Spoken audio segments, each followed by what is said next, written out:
Hi, welcome back to my channel. Today we are going to be sewing the Frank Jr. Crossbody Bag.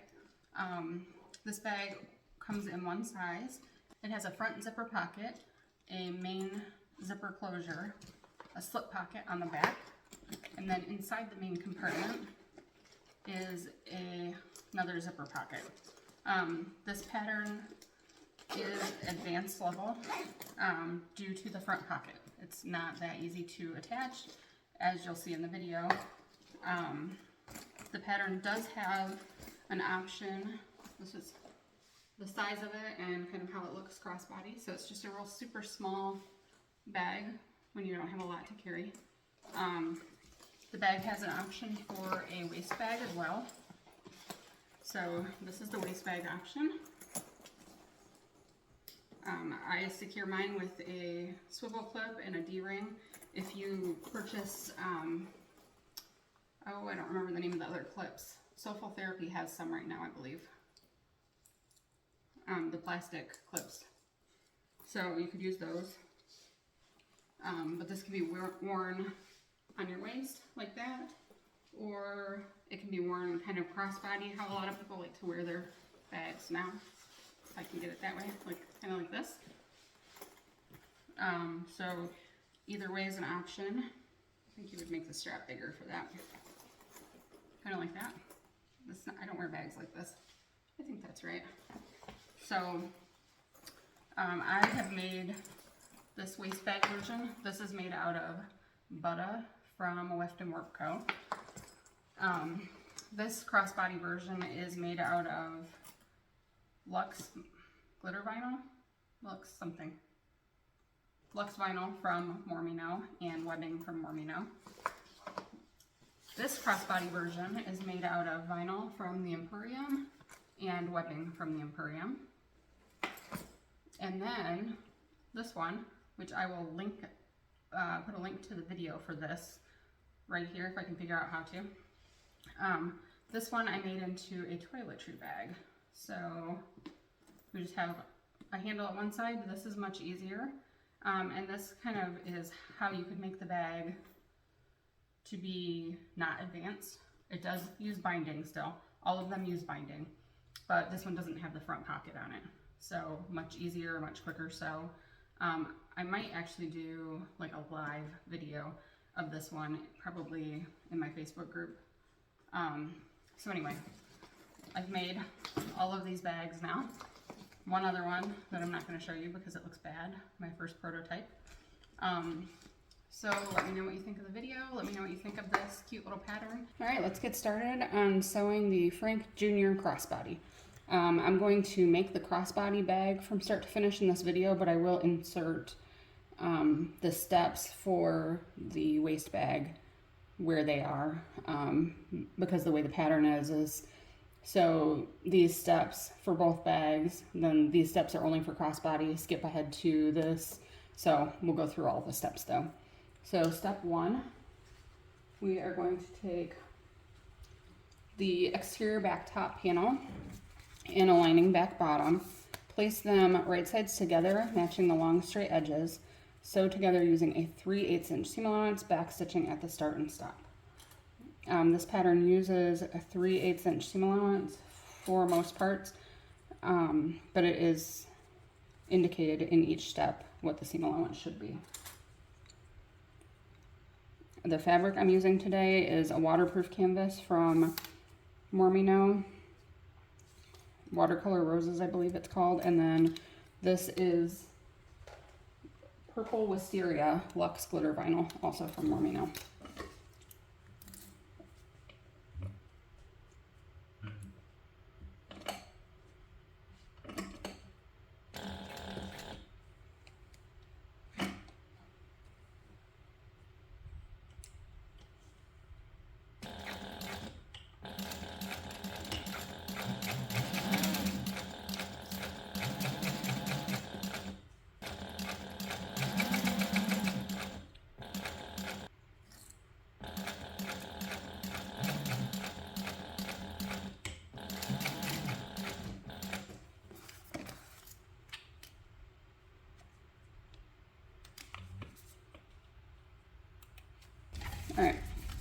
we're going to flip these away from each other, away from the seam.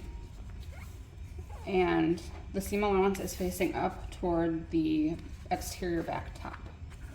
So you could press this if you were using non-vinyl. Because we are using vinyl, we're not pressing anything. And we're going to top stitch this using a 1/8 inch seam allowance.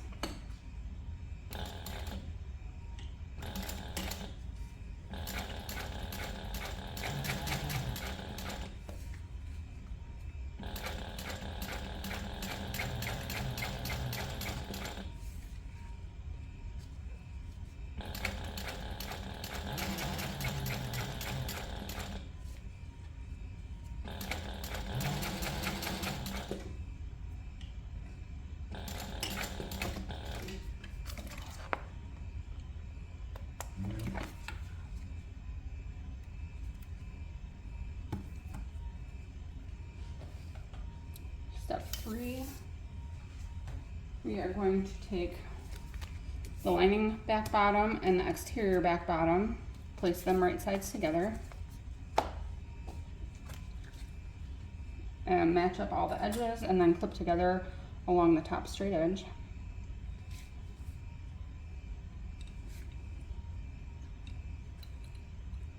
And we are going to sew this together using a 3/8 inch seam allowance. This is step 3.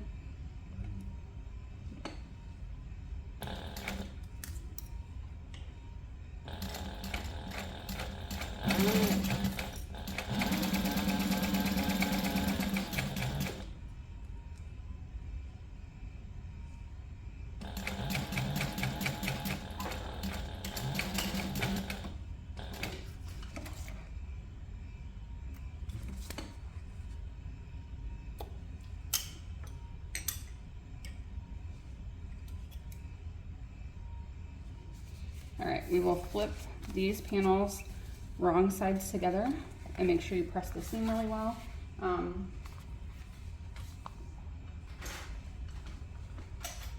I do have a seam roller. This is from Hannah Woodworking. So you can just roll, and that can help depending on your materials. But either way, you want to make sure that you have that seam pressed out really well. I will use clips to hold mine in place to help me with top stitching.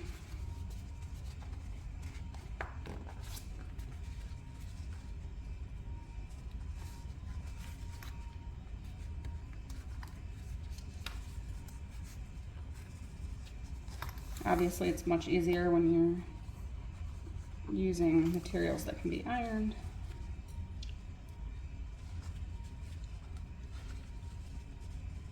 So just be patient.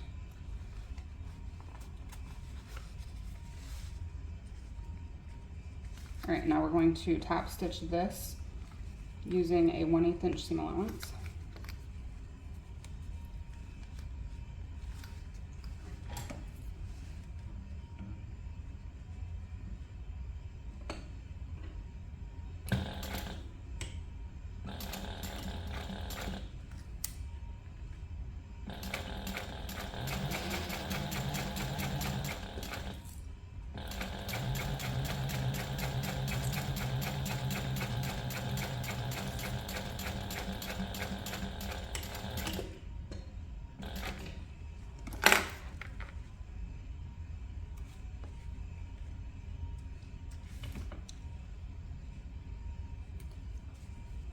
I always trim all of my threads off as I go, so that way at the end I don't have to go through and trim a bunch of threads.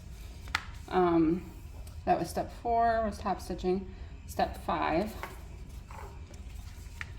we are going to place the attached exterior lining on top of the lining that is on top of the lining back bottom that's attached to the back top. The lining panel should be right sides together. We're going to clip this in place, matching all of the edges. The thread that I'm using today is Fairy Floss from Wizardry. It's probably one of my favorite threads. It seems to go with everything.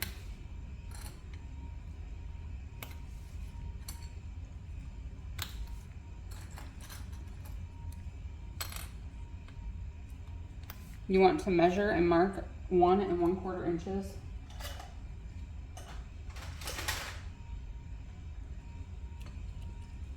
I'll see if this chalk will mark the vinyl. This roller that I'm using is from More Me Now. The chalk doesn't mark the vinyl well, but it kind of marks on the thread, so. And this is just a Dritz chalk pencil. All right. We are going to start here. We sew directly along the previous stitching to the 1 1/4 inch mark that we made. If you take the time, you can line up your holes exactly. Oh my. So that the stitches don't look sloppy.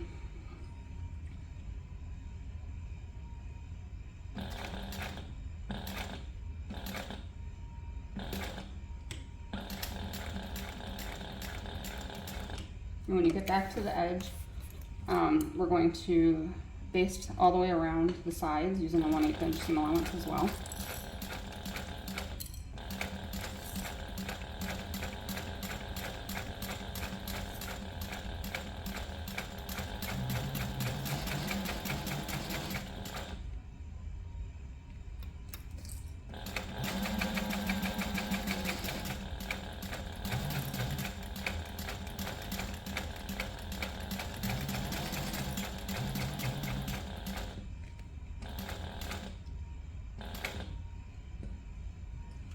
And then when you reach that top stitching on the other side,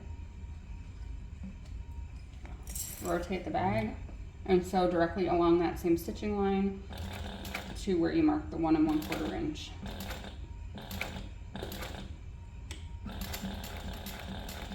And then back stitch all the way.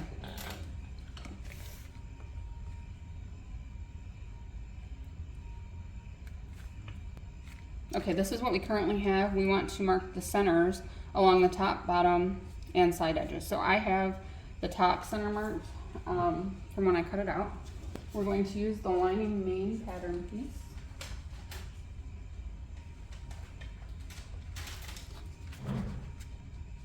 And I'm just going to place that on the wrong side, lining up the edges, and use that to mark the center along the bottom. You can mark on the wrong side or right side,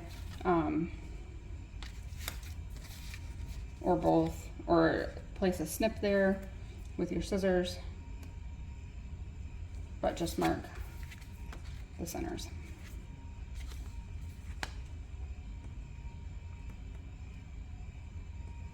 Okay. Now we're going to proceed on to step 6. This is only if you're making the waist bag. If you are making crossbody, skip ahead to step number 11. All right, so now because we're doing the waist bag, we move on to step number 6. We are going to cut a 2.5 inch length off of one end of the waist strap piece. We're going to fold it in half, matching the raw ends, and slide a D-ring into the fold.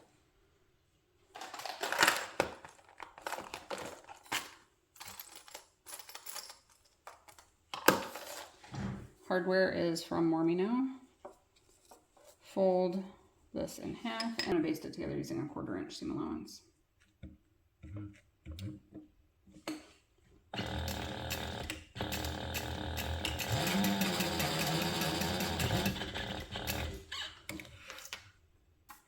All right, now on the right side of a waist bag strap tab, which would be this, we want one that looks like it does in the picture. So we should have 2 that go the same direction, and then 2 that are facing the opposite direction. So we're going to place this here, centered. We want to extend the raw ends by about 1/2 inch. And then we're going to base that in place. We want it to be centered from top to bottom.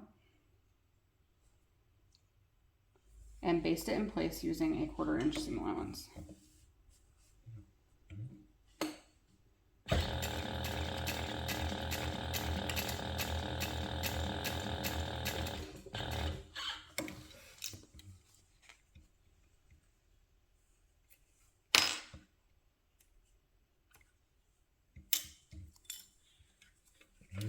All right, now we want to take a mirror image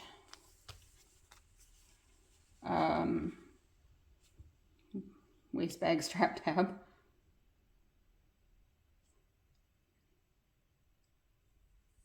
Place it right sides down, matching all edges with the waist bag strap tab that has the D-ring attached, and then we're going to sew together around the top, short side, and bottom angled sides only, using a 3/8 inch seam allowance. We leave this long straight edge open.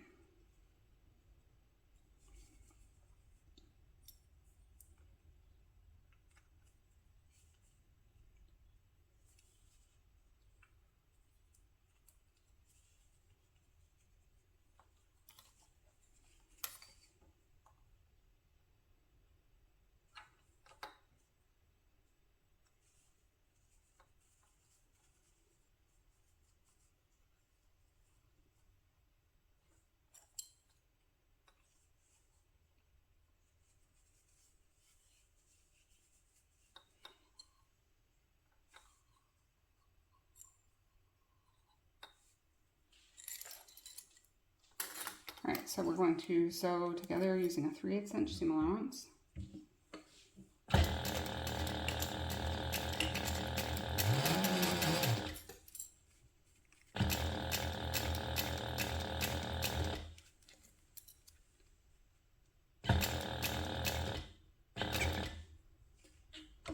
You can backstitch over the ends of your webbing here if you prefer, for a little extra security.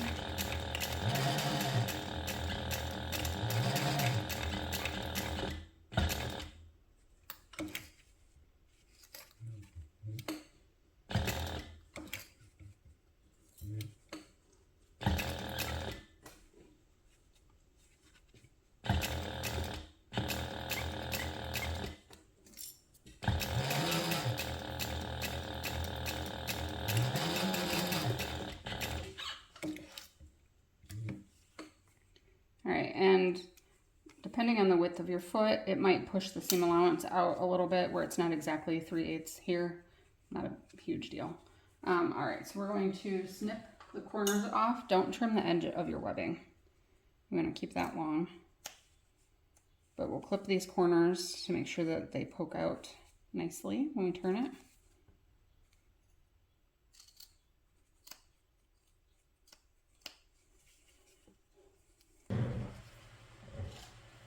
All right, so I've got a little turning tool. So you want some sort of a stick or a chopstick or something. Turn this right side out.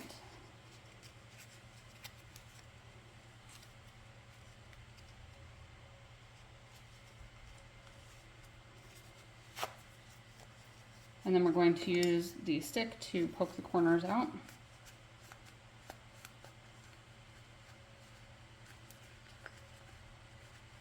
Like so. And then make sure that all of the edges are appropriately flattened. Kind of roll the seams, I guess, to make sure that they're pressed well.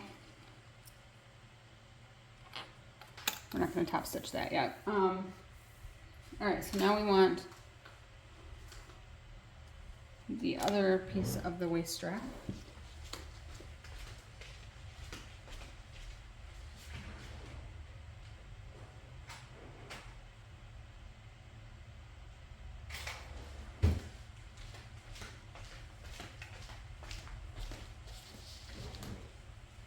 we are going to place the adjuster on one end,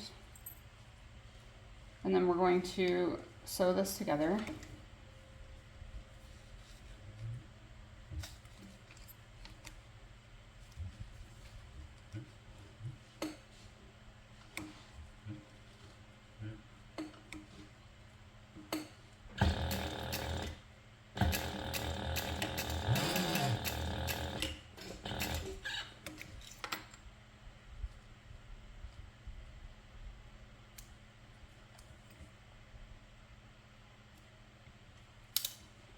And then we'll repeat one more time closer to the hardware.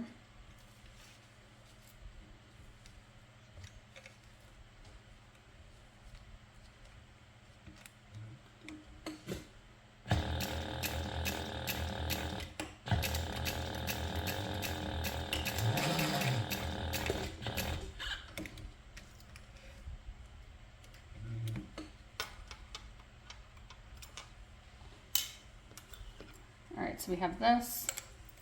So now we are going to take our swivel clip and slide it onto the strap. And then bring the webbing back up over the side that has the raw edge through the top of the slider and back over the center bar and down through the other side. So now this is adjustable. Make sure that it adjusts properly and that your swivel clip is facing out. And then we're going to take the other two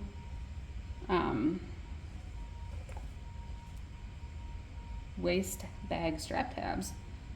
We're going to place them, oop, not that way. Place this on the right side, centered on the short end, and about 1/2 inch of this sticking out of the side. And then place the other one on top. And we want to base this in place. Well, probably would help to baste it. I'm not going to.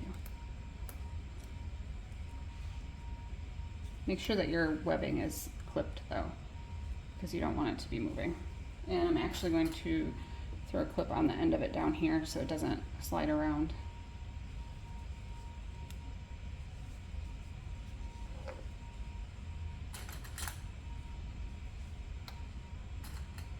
Alright, so that's all clipped together, and we're going to sew this together using a 3/8 inch seam allowance.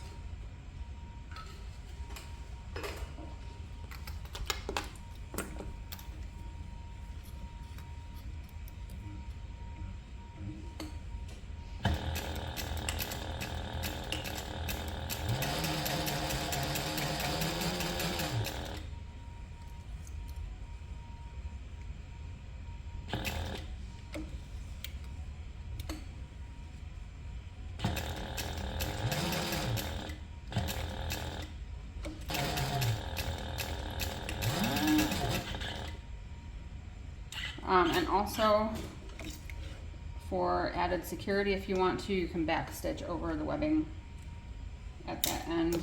I did not do that, so I'm actually going to go back in and just sew over it one more time.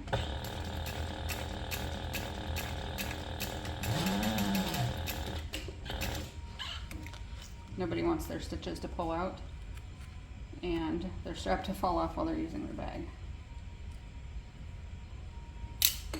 Alright, now we're going to snip these corners again, but do not snip through the webbing.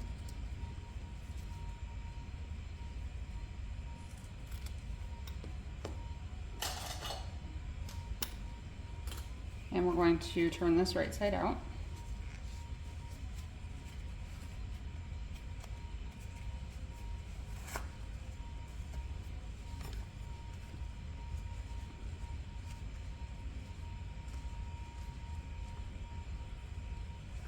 Push out the corners.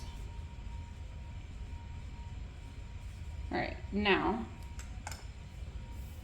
step number 9, we're going to turn both of the waist bag strap tabs right side out. I'm going to throw some clips on this to hold it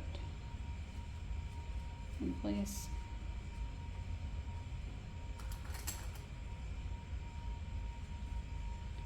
And then we're just going to top stitch around both of these using a 1/8 inch seam allowance.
All right.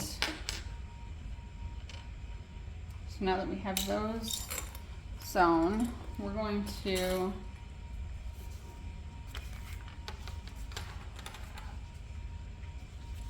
place one of them this way and one of them this way. So you want the flat, there's a curved edge and a flat edge.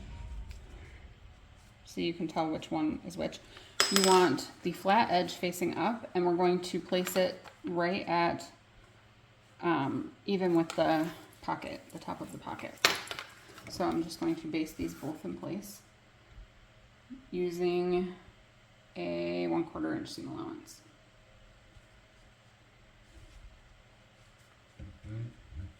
If you are using a domestic, maybe scoot them down a little bit, and that way you don't have so many seams right here at once, because that part's going to be kind of thick when you get to the point of binding the bag at the end.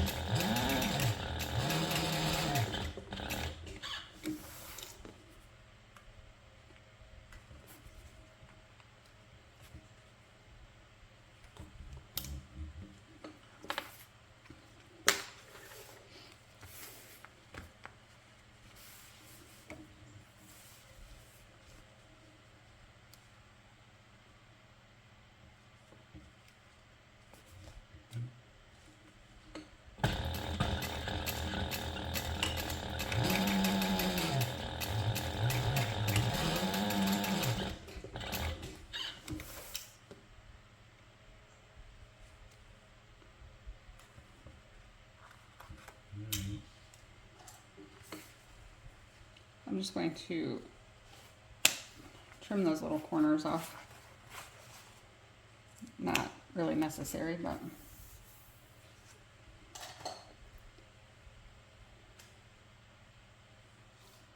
all right, so now we can set this entire back panel aside. We're going to set this aside. We are going to take the front top, right side up, mark the center along the bottom curve. I have that marked on the wrong side. I'm going to place a tiny little snip there so I can see it from the right side as well.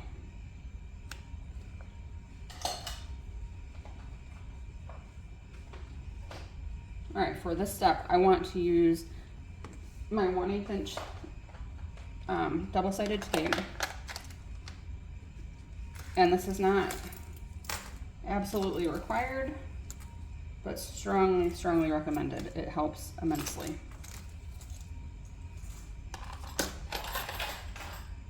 So this is the 11-inch zipper, and I'm going to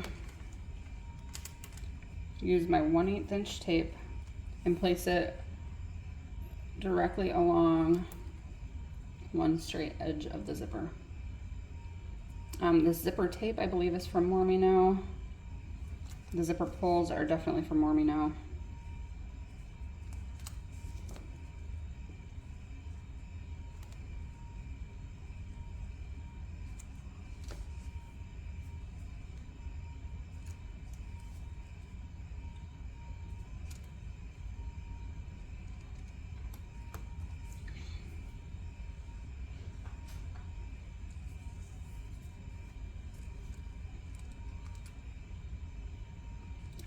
We also want to mark the center along each side of the zipper.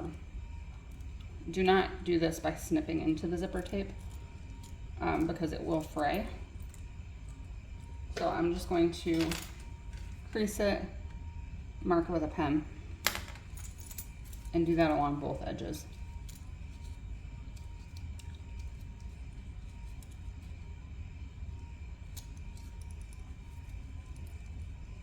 I was going to do my nails last night before filming this video because they look like a mess, and I didn't.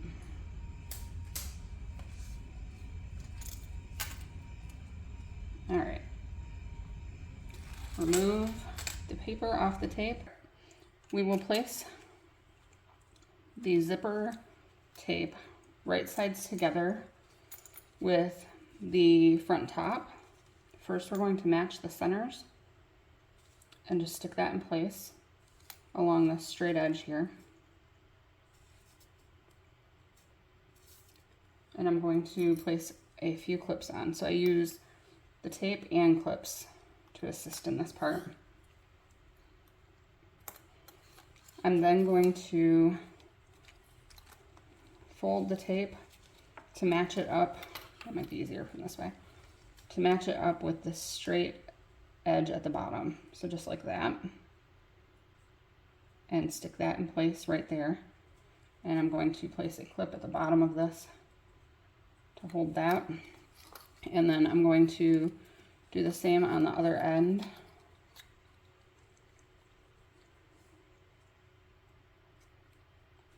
And a clip. All right, now kind of fold your zipper tape up like this to go around the curves. So you will have some bumpy parts along the edges, but your zipper tape should be smooth 3/8 of an inch in from the edge where your seam line is. That is part of easing around the curves in sewing. The edge of the fabric is not going to match up because the seam allowance is further in. And that's just part of sewing curves.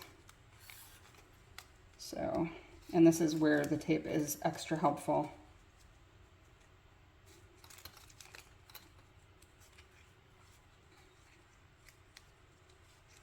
Just really take your time and match that up. And then when you sew around this, you don't want to be sewing through any creases or puckers or folds in the zipper tape. They should all be pushed out toward the edge. All right, so I'm going to switch over to my zipper foot. All right, so now we're just going to sew this zipper side up.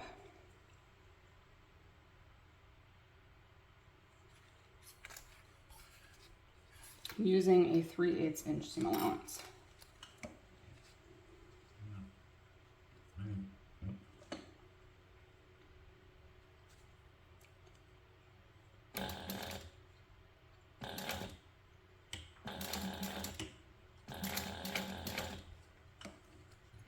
And I take my sewing nice and slow around the curves, and sometimes I will stop after each stitch and raise the presser foot and rotate.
If you need to flatten out any of the puckers, I like to use this little screwdriver from Mormino.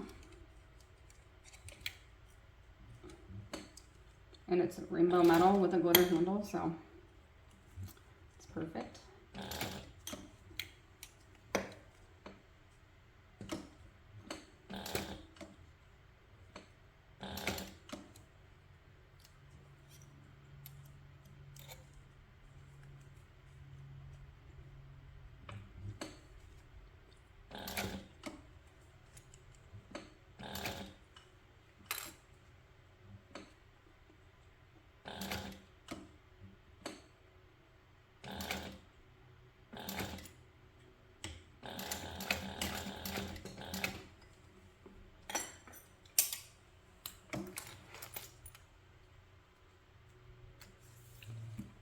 Alright, so once that's sewed on,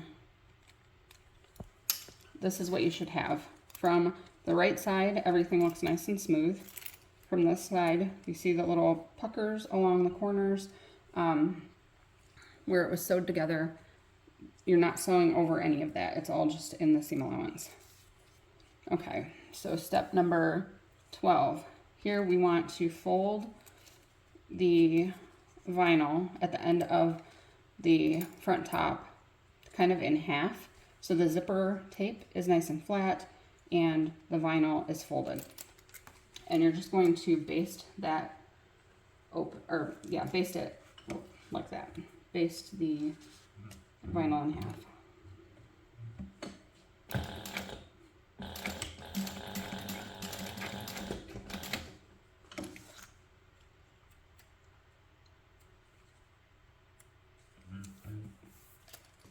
We're going to repeat that on the other end, fold the vinyl in half. So the zipper tape should be laying nice and flat at the ends.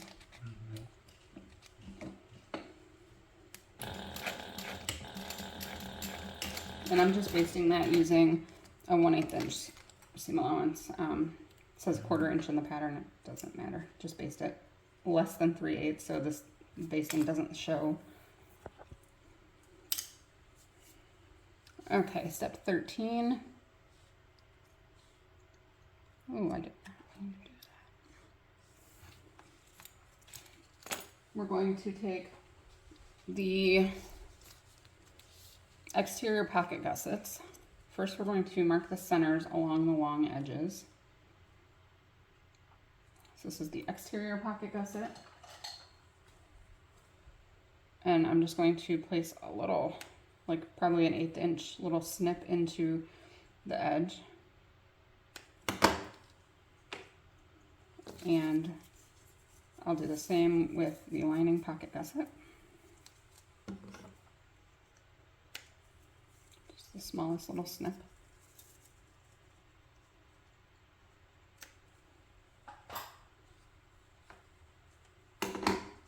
Okay, we are going to take the exterior pocket gusset and place it right side down, matching a short end with the end of the zipper and front top. So it will be like this, and they should be about the same width.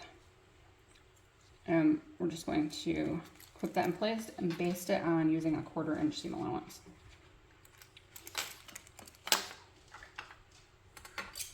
switching back to my regular foot.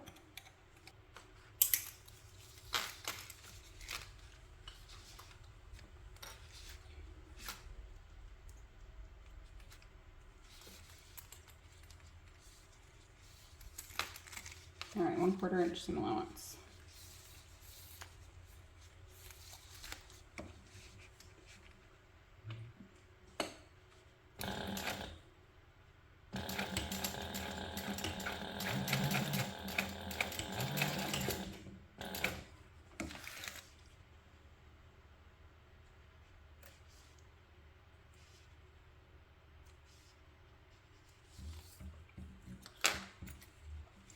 All right, and then we're going to place the lining pocket gusset right sides together with the wrong sides of the zipper.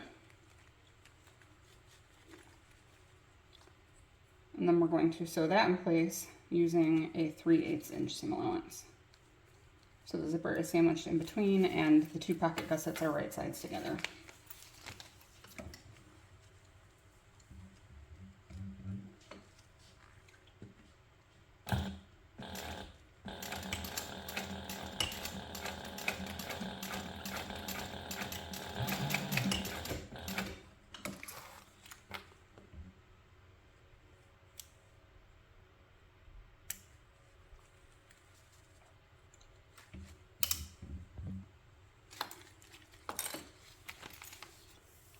All right, step number 14, we're going to press the lining and exterior pocket gussets away from the zipper front top and wrong sides together. And then we're going to top stitch beneath the seam using a 1/8 inch seam allowance.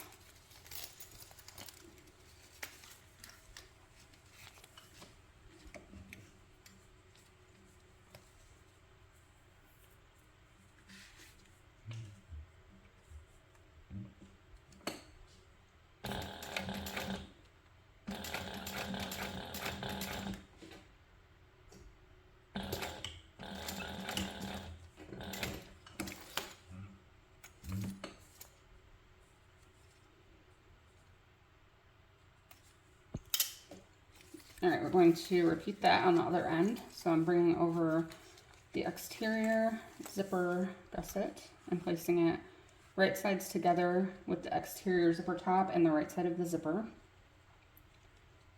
Match that up. Let me try sewing it from that side. Okay, and I'm going to baste this in place using a 1/4 inch seam allowance.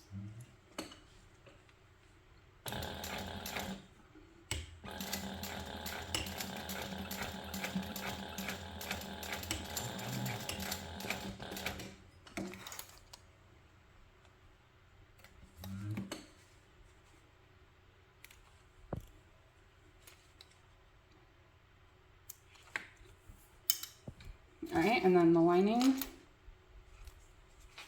we will place right sides together with the wrong side of the zipper and right side against the back side of the zipper, right sides together with the lining front, or the exterior zipper gusset. And we're going to sew this together using a 3/8 inch seam allowance.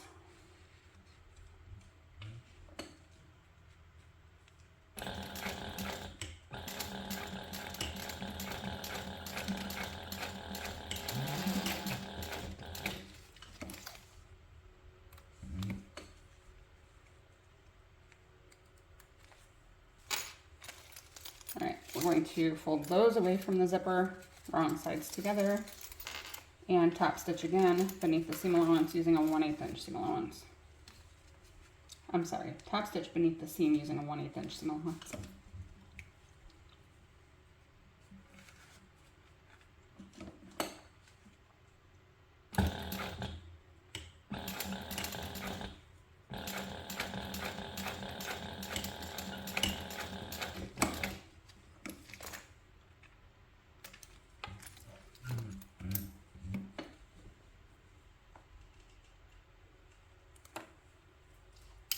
All right, now we're going to baste the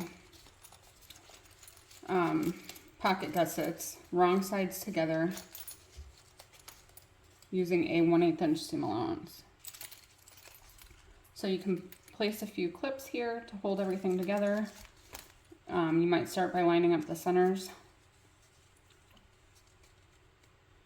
And you can do that just so that everything doesn't shift. I'm going to sew with the exterior side up because of it being glitter vinyl, and that can be a little bit, I guess, grabby on the bed of the sewing machine.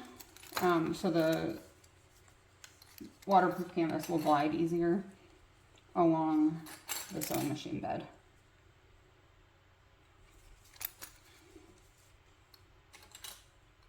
And honestly, I don't always clip this, so maybe it's not 100% necessary, but I would prefer not to mess up.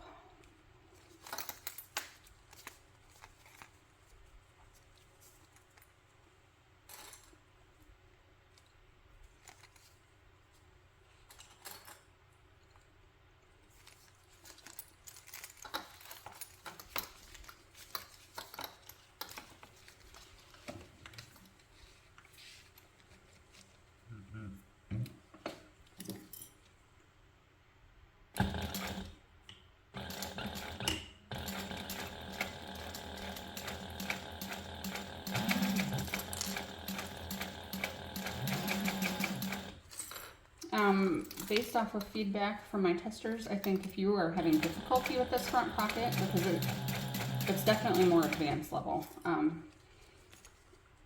that I think sewing it out of woven fabric made it a little bit easier. And there is a little blurb about interfacing if you use woven.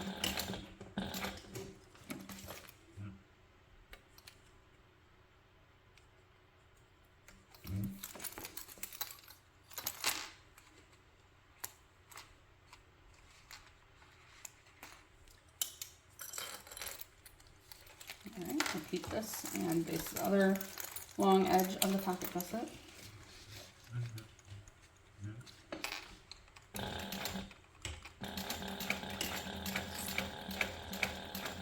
And I'm just using a 1/8 inch seam allowance.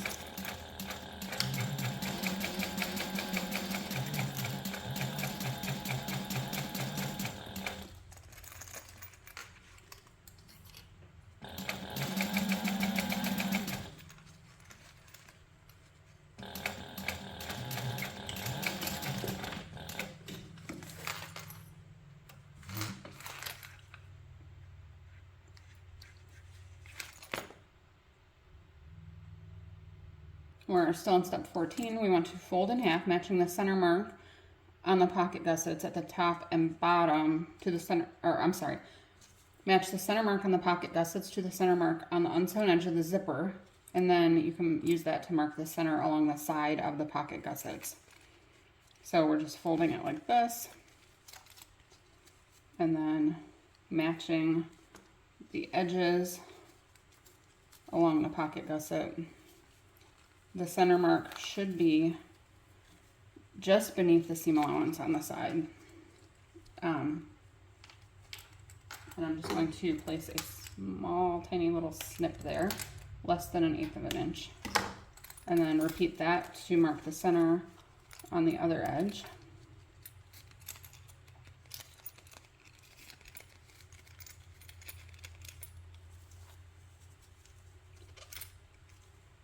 It's probably about 1/4 of an inch beneath the bottom of the seam allowance, so about 1/2 inch here. 5/8. So it's 5/8 of an inch down from that seam. That might be an easier way to mark that. I will add that to the pattern. Take each of the exterior and lining front pockets, and we're going to mark the center along the long edge and short edge of each one. So I'm going to fold this in half. I do already technically have my centers marked on the exterior from when I cut it out. I'm still going to mark them just to make sure that's still the center. That's silly. Anyway, I still put a little snip there. That way I can see it from the right side and the wrong side. And then I'm folding it to mark the center along the side. Make sure that the other centers are still lined up.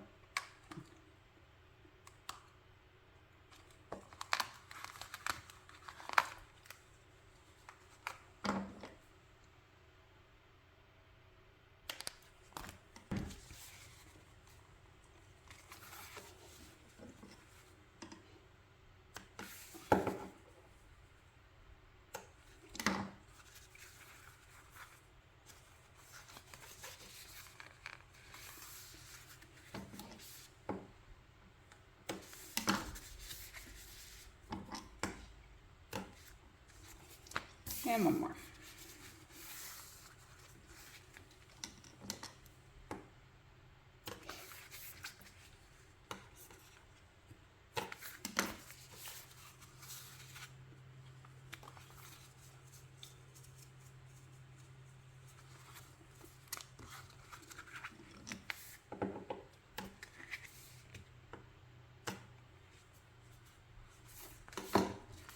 All right, so now we are going to take the exterior front pocket, place it right sides with the exterior pocket gusset and zipper. We also want to use the 1/8 inch tape for this. And we're matching this to the side where the zipper is not attached to the top exterior, or the front top. So I'm going to use my 1/8 inch tape and I'm going to place it along the gusset and the zipper. I find that easier because it's technically more of a straight edge, I guess. And I'm just going to start along the bottom of the pocket gusset and just line this all the way around.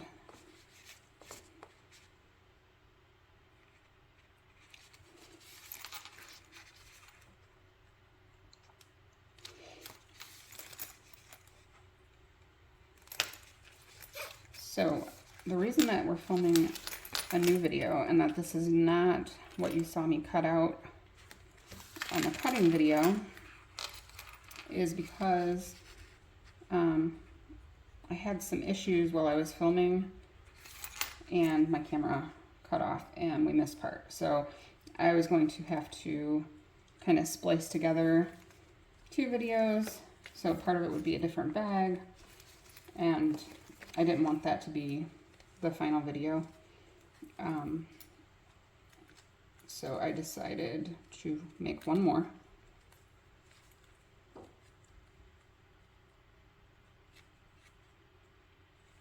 And here we are.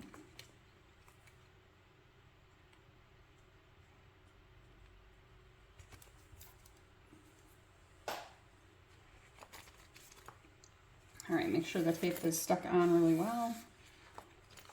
We want to turn this kind of wrong side out, which is a little weird because of the top front, but you just need to kind of fold that out of the way.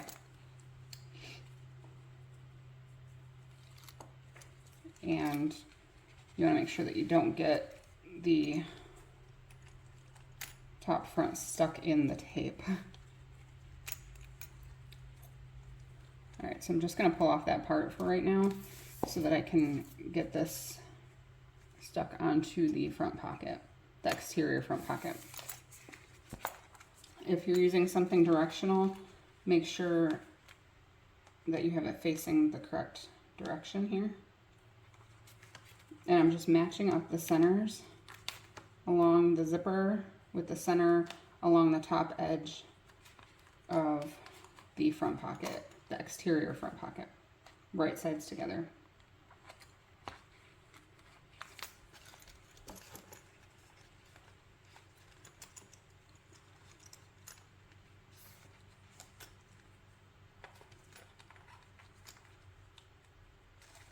All right, and I'm not going to go into the curved parts just yet. Then I'm going to place a few clips on here to hold this in place. So that between the tape and the clips, everything should stay right where it should be and not move. Okay, I'm going to remove the rest of the paper from my tape now.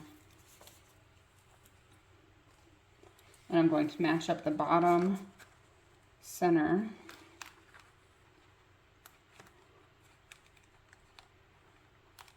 I swear this tape likes to stick to my fingernails more than anything.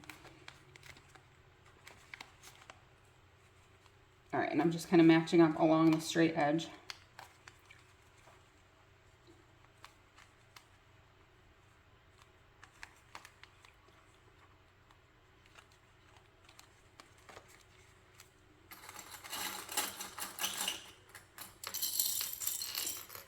Use a few clips here.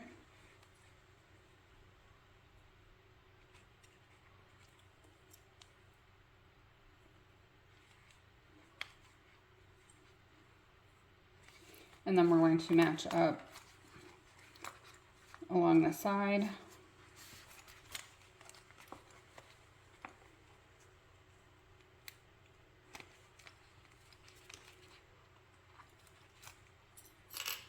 Place a couple clips there, and then we just ease around the corners. So the same as when we were attaching the zipper to the front top, the seams are not going to be smooth at the line, like at the edge, but they should be smooth at the 3/8 inch line where the seam line is.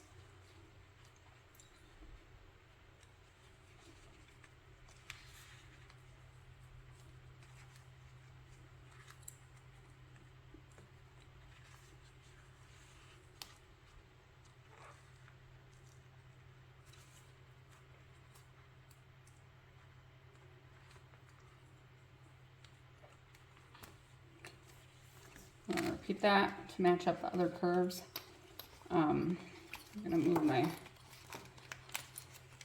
zipper pulls out of the way right here so that it's not adding extra bulk in the corner. And you just have to continuously push that top front panel out of the way.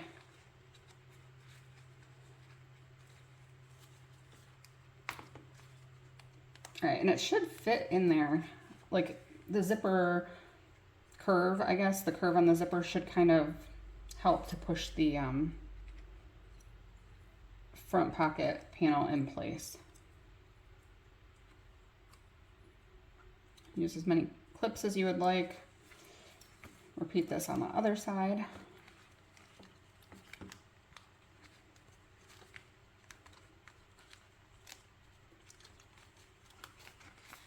So first I'm going to match the center.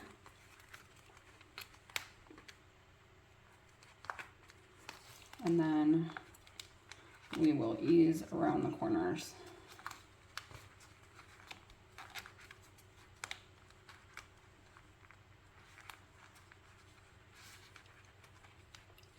And you can kind of unstick it and restick it as needed.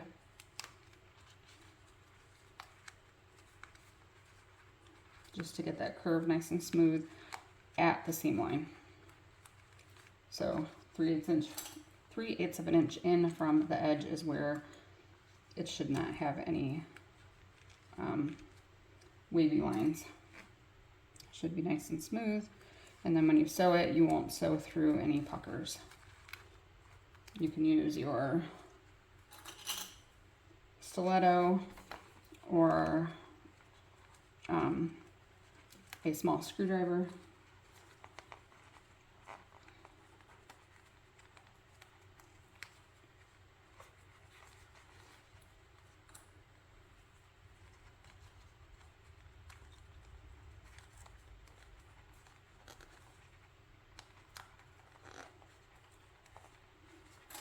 All right, so see how my edge is kind of puckered up like this, but where we sew at the 3/8 inch line, it will be smooth. So I'm just clipping all the way around here. I'm going to switch it back out to my zipper foot now.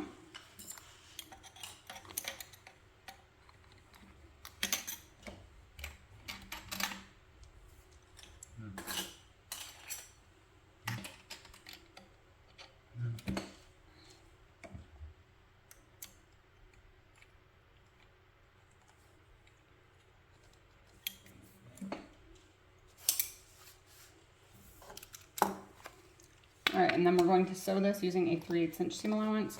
I like to start sewing along the bottom straight edge,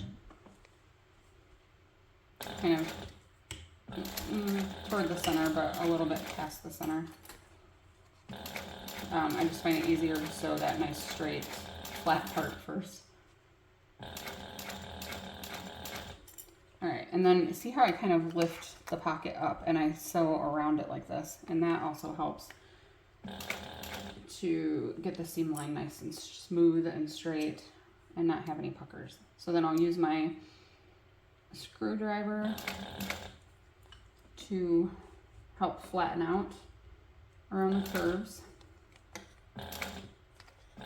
If you have a stiletto, you can use that as well.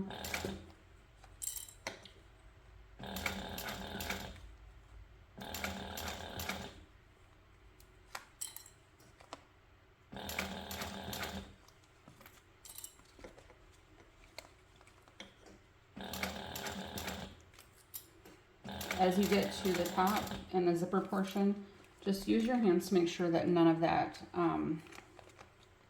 exterior front top panel is like in the seam line at all. It shouldn't be, but just make sure that it didn't get in there somehow. And then I just take it nice and slow around my curves. I will lift up my presser foot after every couple of stitches and adjust as needed.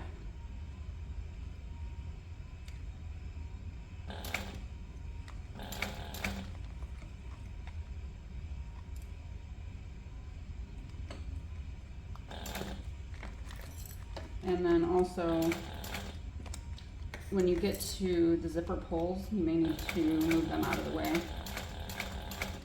to make that easier to sew, and you can do that. I can get close enough with my zipper foot on that that's not necessary.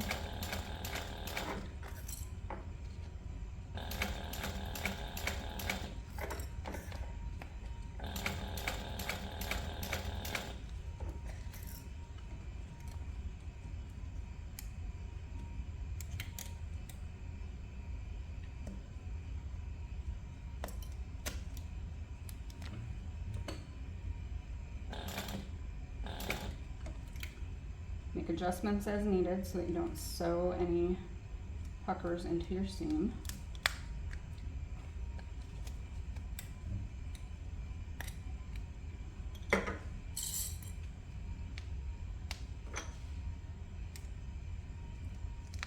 And I always stop any adjustments like this that I make. I always stop with my needle in the down position. That's very important so that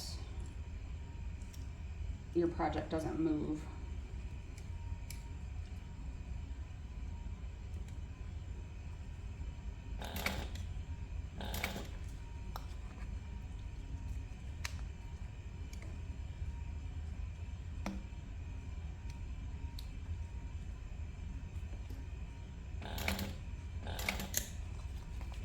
Alright, and I guess the most important thing is really just take your time sewing this on.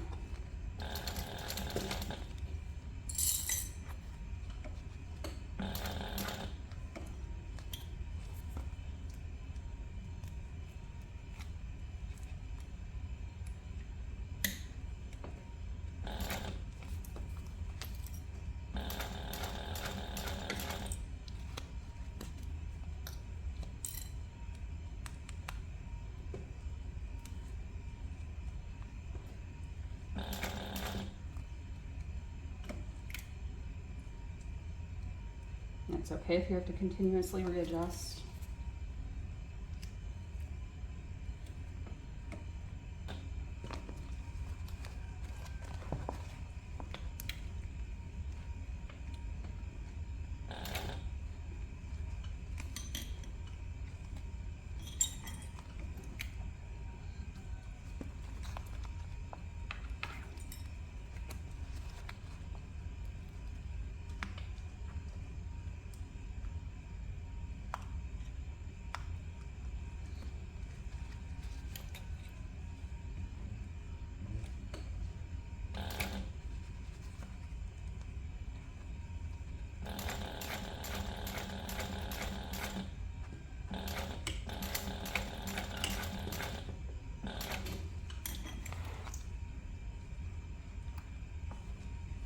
right, now here is where we are going to look at things from the right side and make sure that everything looks okay. If there's anything that looks super bad, we could rip it out and fix it.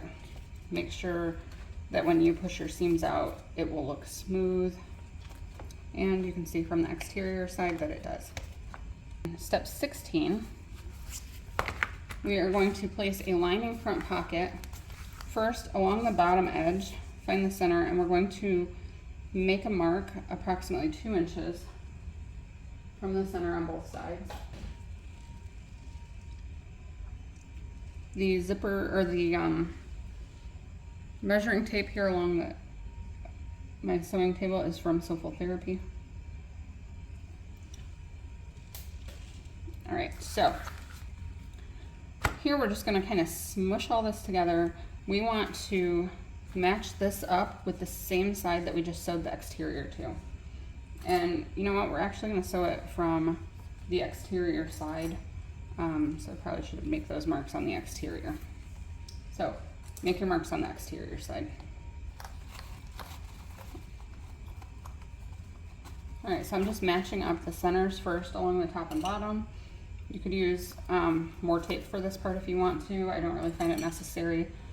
If I do get any little puckers or gathers in my lining, I'm not as concerned about that because it's going to be down inside the pocket. Nobody's probably going to notice that.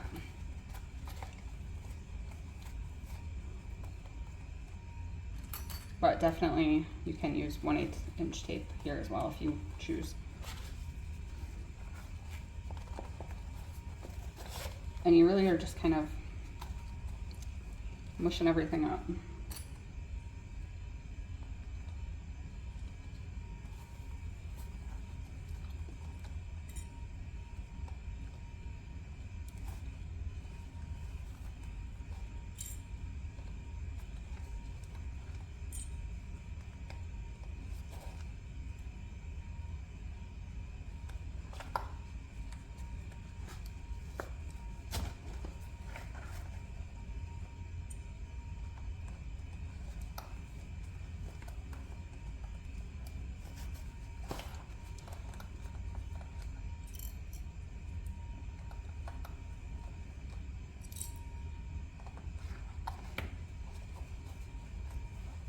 This can be a little bit more difficult here along the zipper to match up. You really want to make sure that your zipper is not like folding up beneath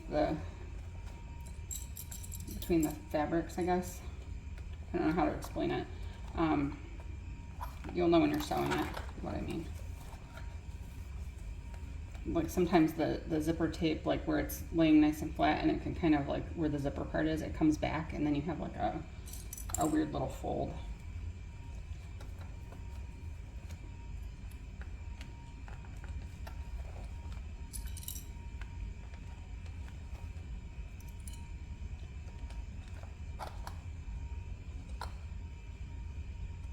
All right, so I'm going to transfer the marks that I made on the wrong side of the lining over to the wrong side of the exterior, because I actually want to sew from this side, but I want to keep that 4 inches unsewn. And if I don't mark it, I will miss it. All right, so I'm going to start sewing here. We're sewing using a 3/8 inch seam allowance again, so directly over the previous stitching. If you go off that line at all, I would go more towards the seam allowance if you have to for some reason. But those stitches will be visible along the zipper or along the gusset from inside the pocket.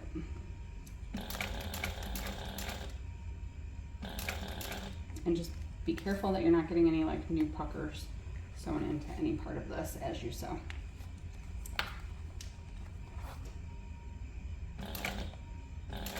So I just take my time and smooth it out as I go.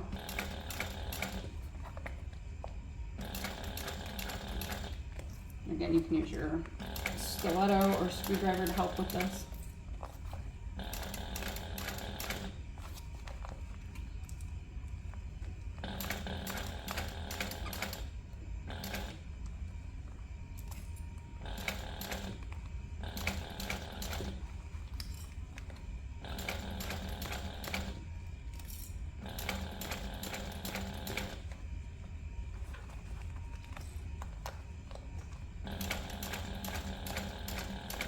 Be careful when you're sewing next to the zipper pulls. If you needed to, you could reach your hand in through the bottom to move them out of the way.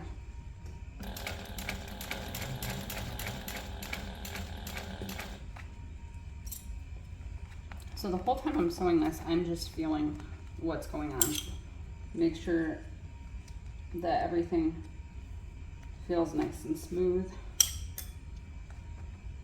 as I'm sewing it, and then use your screwdriver or stiletto if you feel like you need to reach in there and smooth anything else out.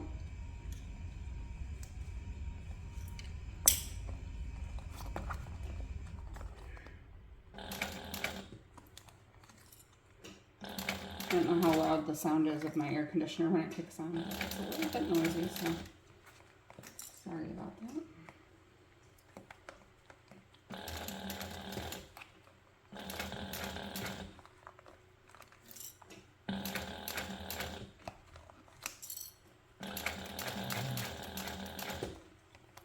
And then you want to make sure as you come back around the bottom that you stop and back stitch at the line that you marked to leave that opening.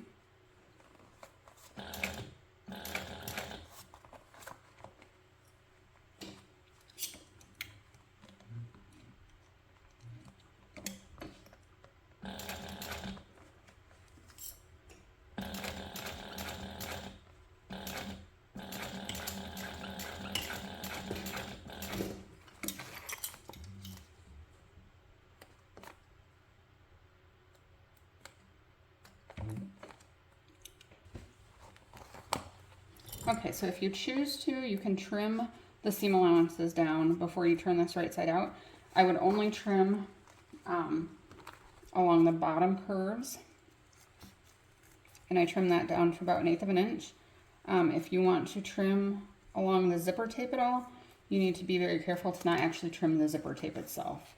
You can trim the exterior and the lining there, but do not trim the zipper tape. It will cause it to unravel, it will pull out of the seam. It's not good. I don't trim along the opening at all. So you have this, and then here you can trim away just some of the lining and exterior if you choose to. It's not really necessary. And then I'm going to turn this all right side out through this opening in the bottom. And we're just going to hope that it looks good.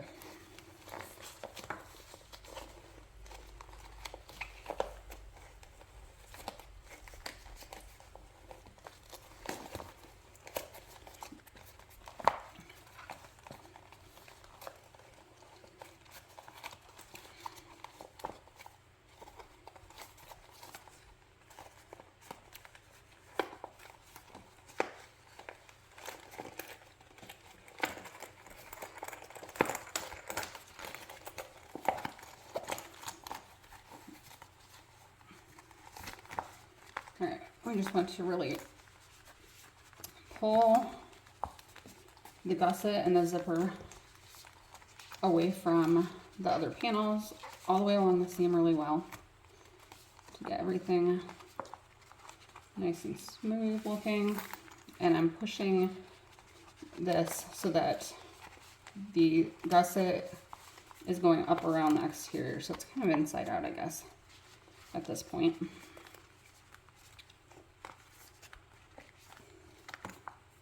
I have one little pucker there that I don't think is going to be super visible once it's done, so I'm not going to worry about that.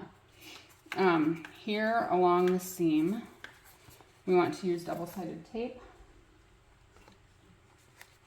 And I'm just going to place it right inside the seam line.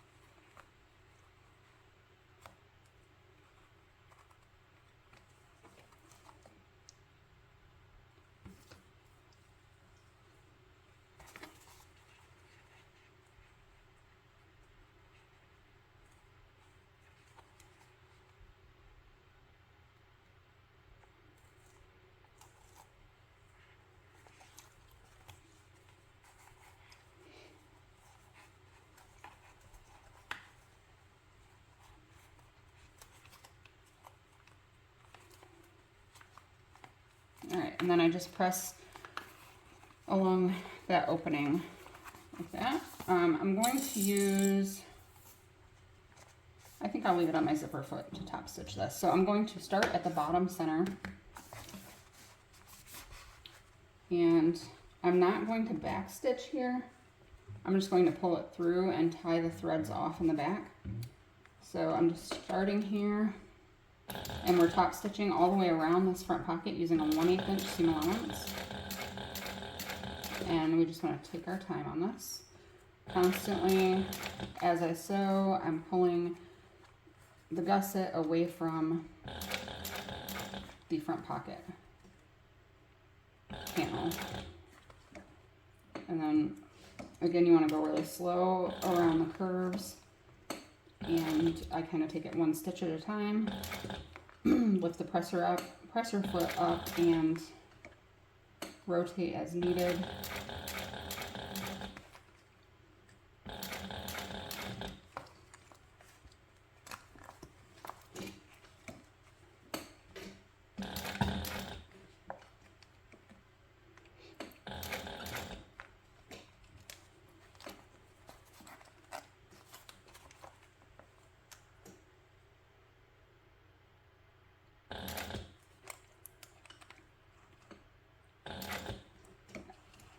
And you just constantly, I'm pulling the zipper now away from the pocket panels.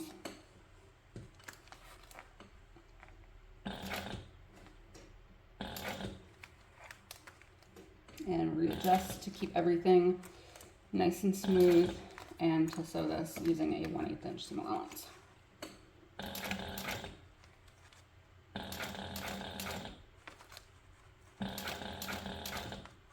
Alright, here we will slide the zipper pulls out of the way to help top stitch this part better, easier.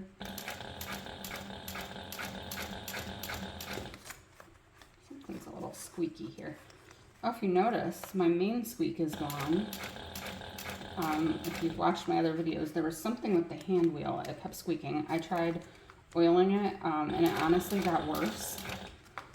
So my husband and I took it apart, and it turns out, like, when I assembled it, part of, I don't know, a thing inside the hand wheel was kind of like too close to the body of the machine, and it was rubbing.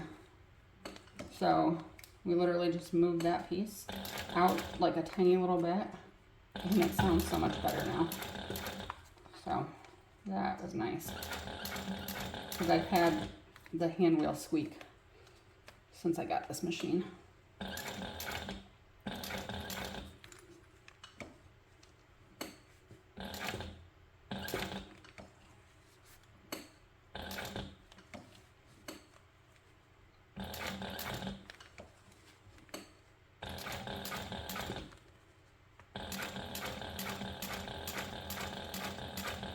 Alright, and then we're going to try to end the sewing in the same hole where we started. And then we'll pull the threads to the back and tie them in a knot. So I just raise the zipper foot up and try to line it up with the hole where we started sewing. So then you pull this, leave the threads long so that you have enough room to tie off. Flip it over to the wrong side, and you should have, when you pull on the threads, that's awesome, that just broke. You should be able to pull through the loops from the threads on the front.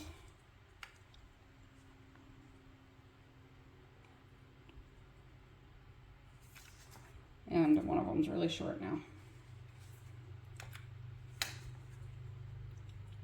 because I pulled the wrong thread and I broke it.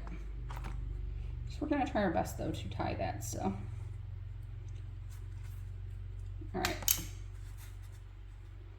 So what we're going to do is just tie these all together, and I tie it in a square knot, and I'm going to try to tie it like around that little broken short piece. So tie it like that, and then the other side.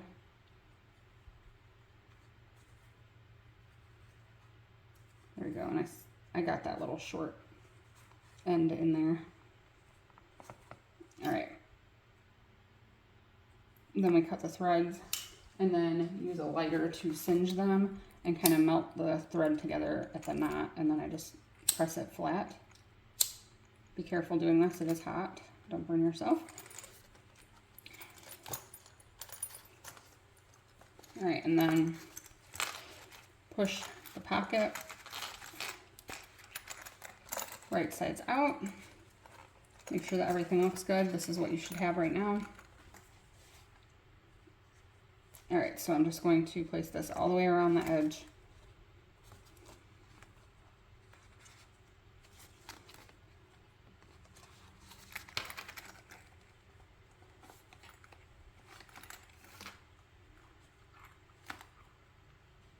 And this is really going to be sewn in 2 different steps, which you'll see, or well, it's 1 step, but it's sewn in 2 different like parts.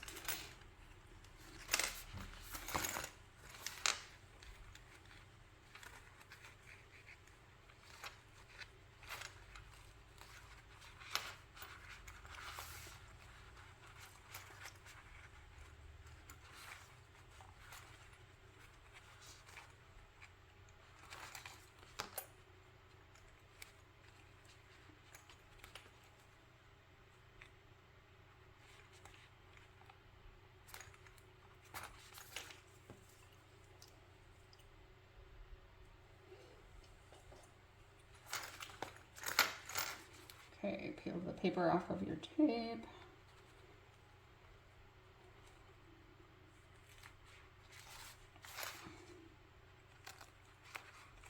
First, you should probably make sure that the tape is actually stuck all the way around, adhered.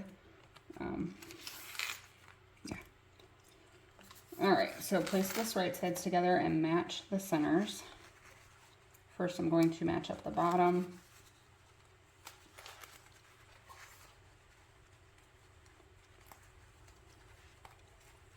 And then along that straight edge.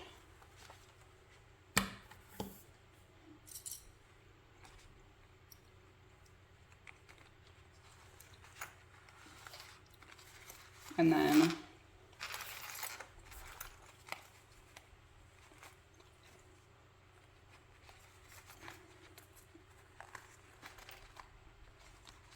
match up the top along the straight edge and along the zipper where the top front is attached.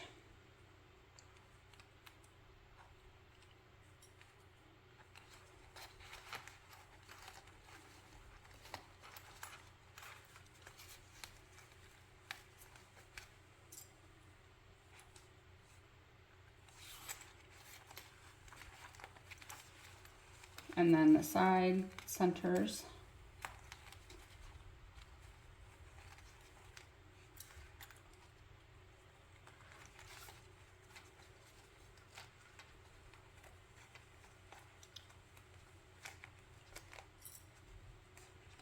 And then ease around the corners.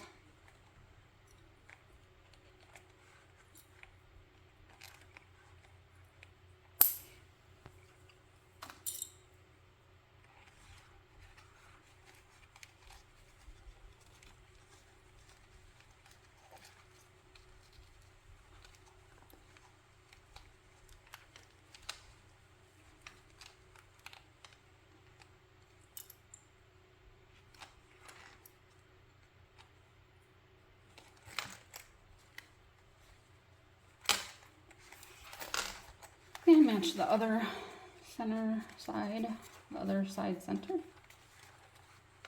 Match the center along the other side. Yeah. I think I cut my, yeah.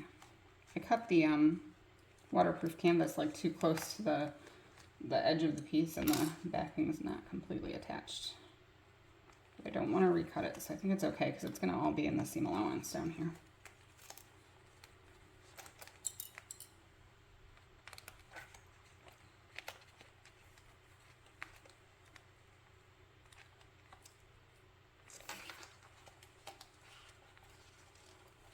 All right, and I'm placing my clips in such a way that I'm going to sew one part of this with the front top facing up. I think,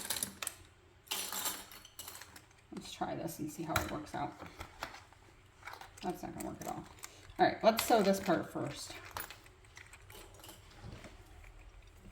We're going to sew around the bottom portion. Start where the seam allowance is on the side. And we're going to sew this using a 1/4 inch seam allowance. This is more of a baste.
Alright, so once you sew all the way around the bottom portion of that, now we're going to sew the top portion.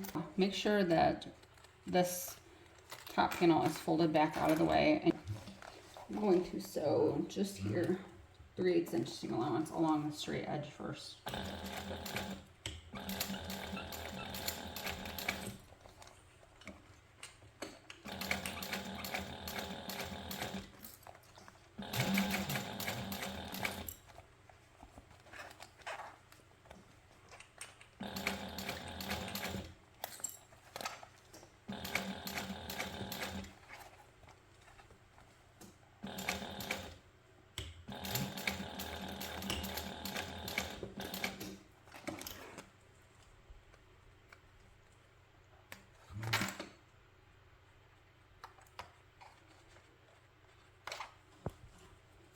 Alright, and I think that'll be easier because then something's holding everything in place before you try to sew around these curves. And I think this is easier to sew if you flip it.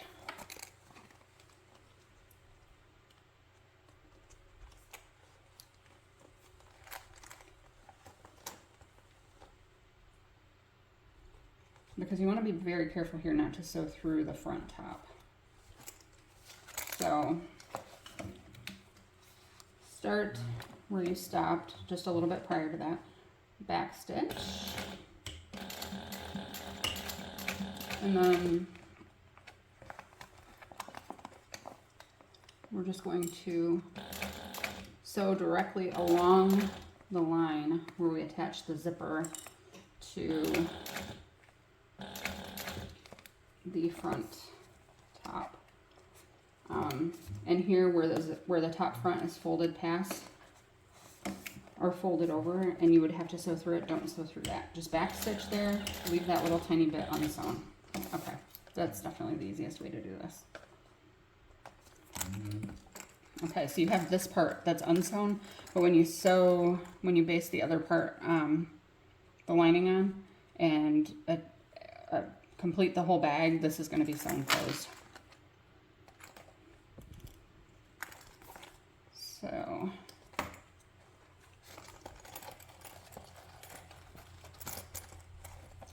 Yes, and then that looks perfect from the front. Okay. So same thing on this side. We're going to get the zipper pulls out of the way. Fold this back up like this. Fold that top panel out of the way. Let's put the clips back on it first.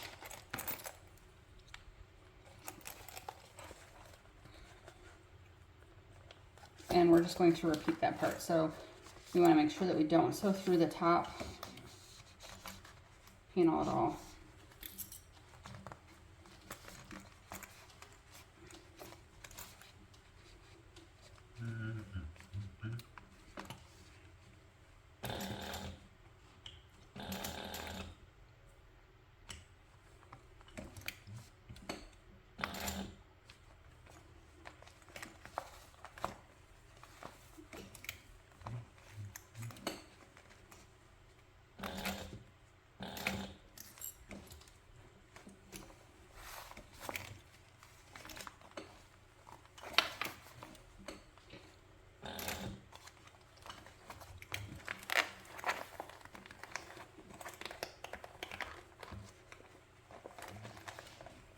All right, and I'm not that worried about if the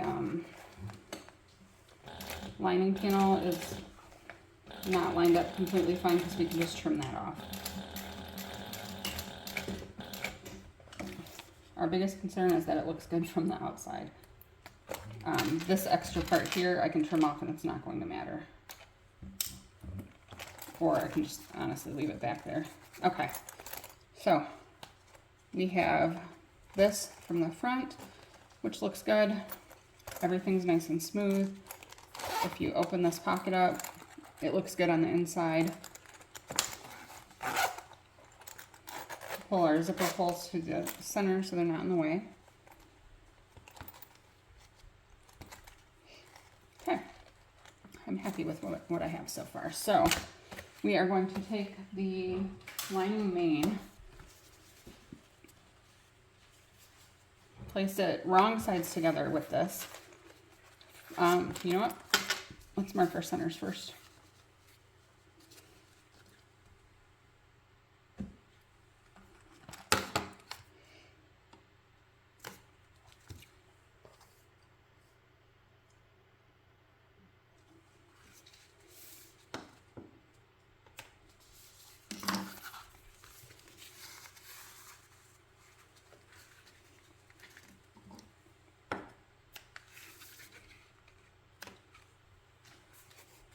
Okay, so we're going to place it wrong sides together. First, we're going to match the center along the top and bottom.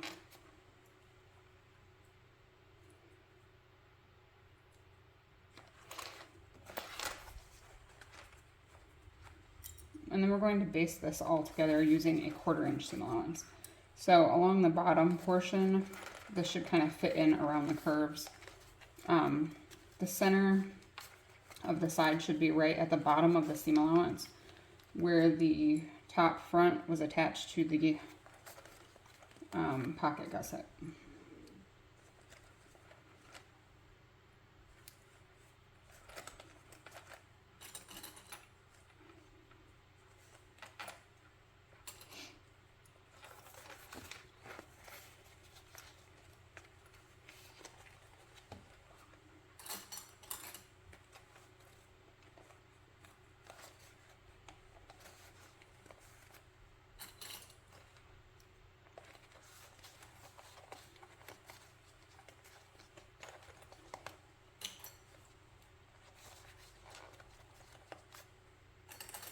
And we are going to base this with the lining side facing up.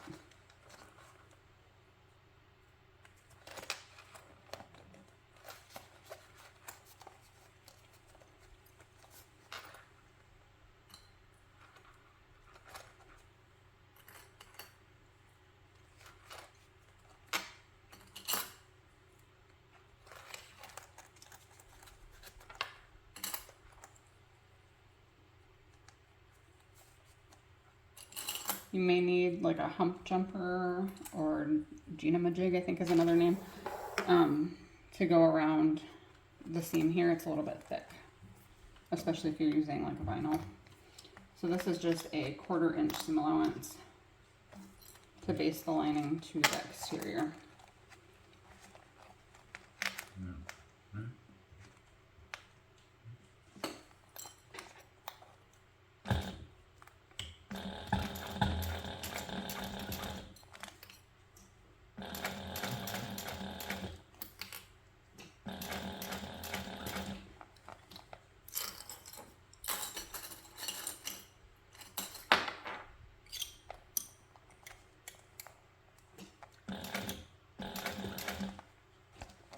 I like to use my screwdriver also for any parts where maybe I don't want to get my fingers in the way. Or if I can't get my finger in there because it's too tight of an area.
Make sure that the zipper pulls are not going to get sewn over.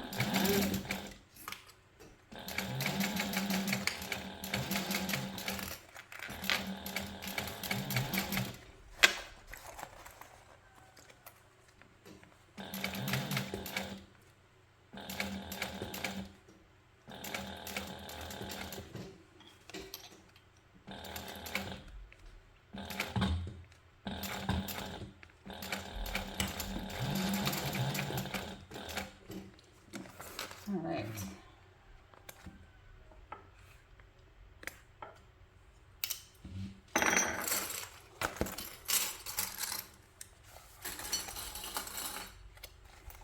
So front exterior is complete. I guess the front panel is what we'll call this now. That is complete. All right, so I have my 5.5 inch zipper and then I have my 2 zipper tabs. I want to mark the center of the zipper tabs. I'm just going to fold it and crease it. Since this is waterproof canvas with the plastic backing, the crease should hold decent enough that I can see it. We're going to place a little bit, piece of the double-sided tape along each side of that fold. If I had 1/2 inch double-sided tape, I would probably just use that over the center one strip, but I'm out.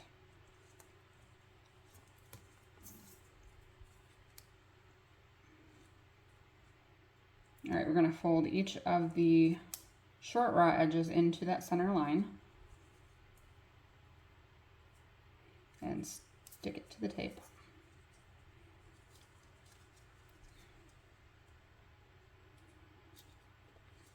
I'm going to use my seam roller to give this a nice crease. Repeat that on the other one.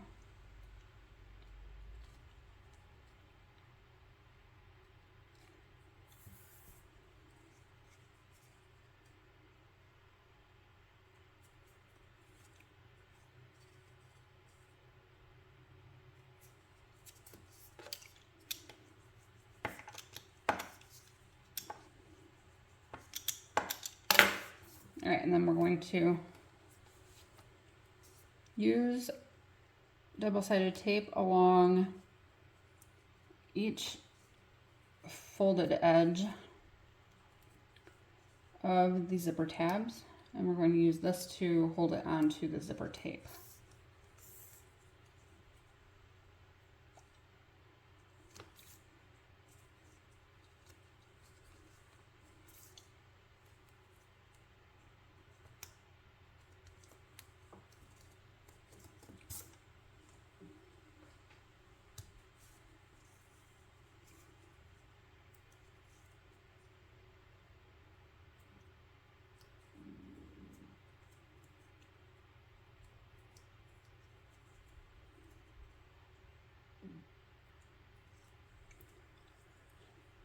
All right, I'm going to place the zipper tape centered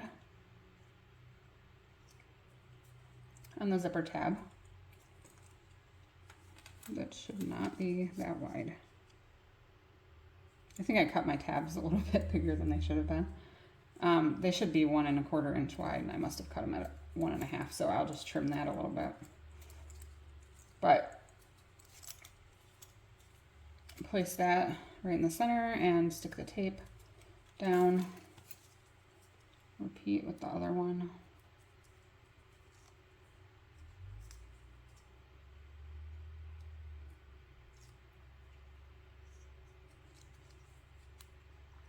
And I guess honestly, if the zipper tabs are cut 1 1/2 inches wide, it's not going to matter.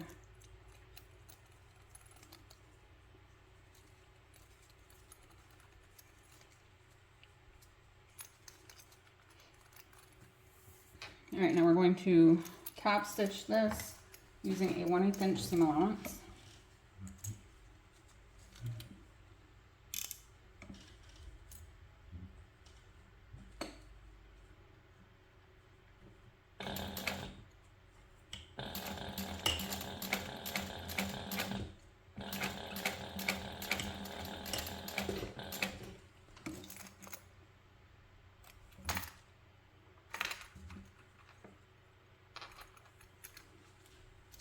Repeat that on the other end as well.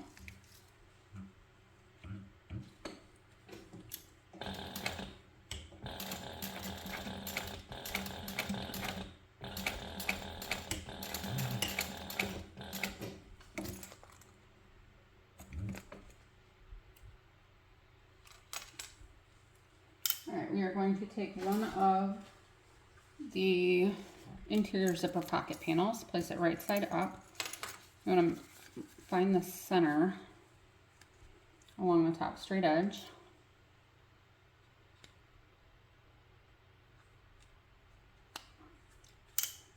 And then find the center along the top edge of the zipper as well. And we're going to place the zipper right side down.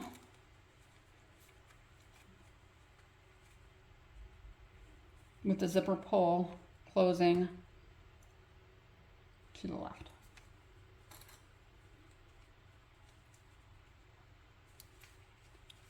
We're going to put this in place along the top edge.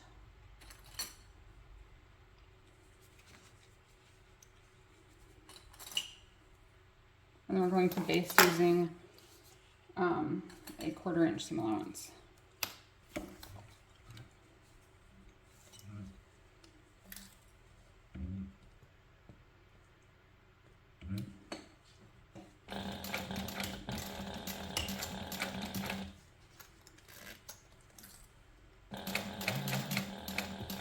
You can move your zipper pull out of the way as needed as you sew.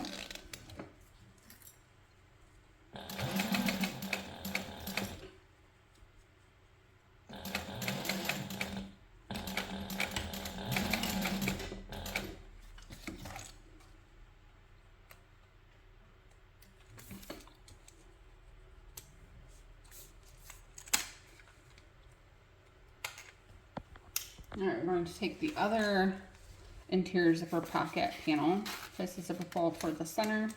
We're going to line up all of the edges, right sides together with the pocket that's already with the other pocket panel. The zipper is sandwiched in between.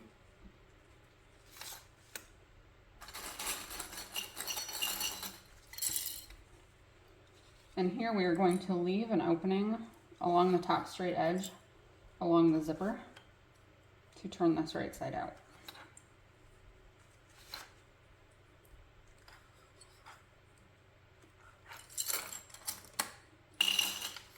So you can mark a 3-inch opening if you want, but just make sure you leave that portion unsewn. And this is going to get sewn together using a 3/8 inch seam allowance.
And again, make sure you stop and leave that turning hole along the top edge.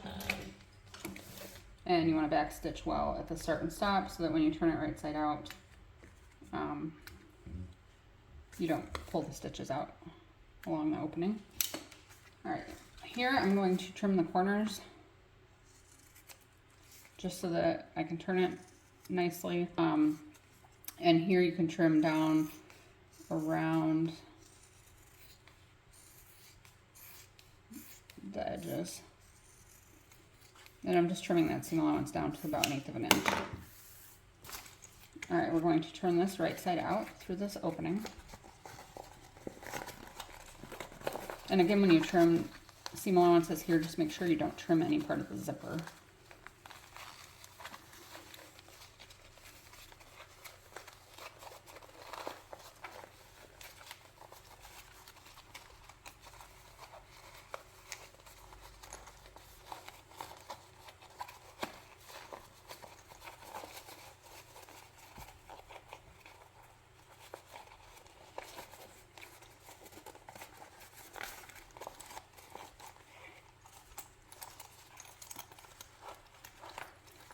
All right, now here, if you have a trimming tool, I have this little stick. I just poke that inside the pocket and use it to push out all of the seams really well.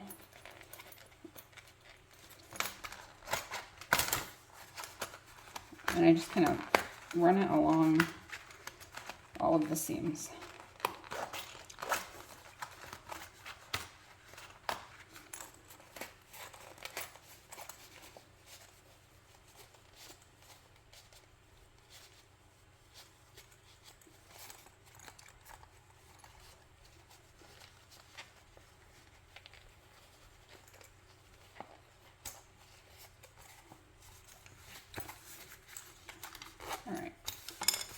So this is what we have along the back side. That seam allowance needs to be tucked in, and you can press it. You can use some double-sided tape to hold it in place, but then we're going to top stitch beneath the zipper using a 1/8 inch seam allowance. And I do back stitch a couple stitches at the start and stop just to secure the threads.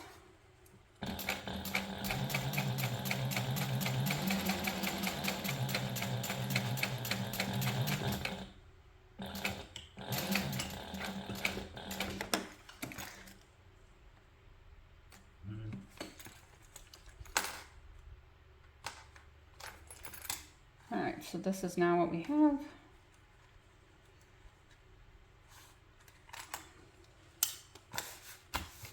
We are going to, you can use your seam roller again around the edges of this to really try to kind of press those seams well.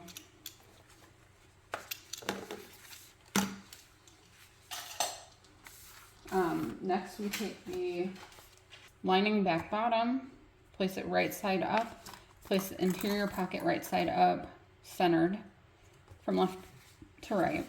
So find the center of this piece.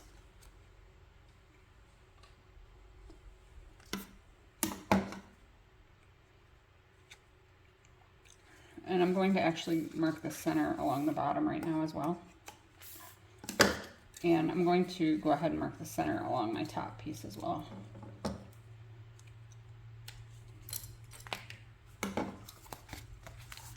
All right, the center of the zipper, I'm just going to finger press to crease the center. Do not snip into your zipper tape, once again. All right, match the center up, and you want the zipper right side up on the right side of the lining back bottom. All right, we're just going to baste that in place using a 1/4 inch seam allowance.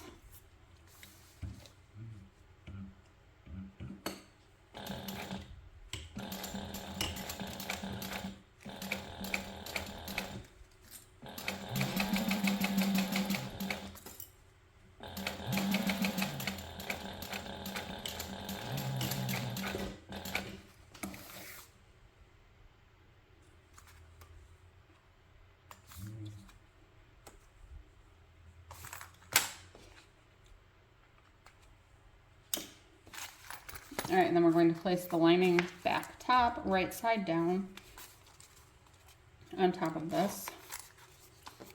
And we will sew this together using a 3/8 inch seam allowance.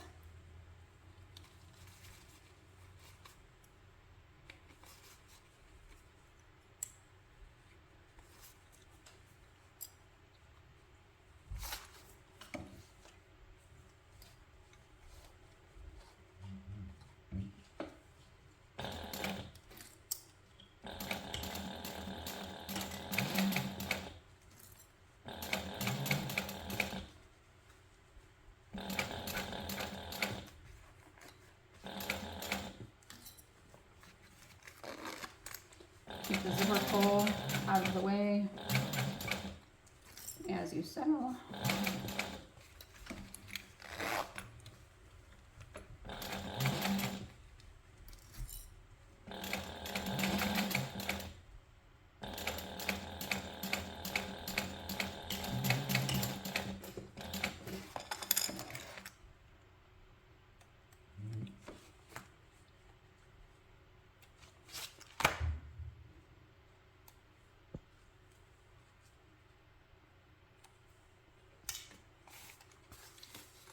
All right, and then we're going to press the lining top away from the lining back bottom, press the zipper up towards the lining back top, and the seam allowance is down toward the lining back bottom.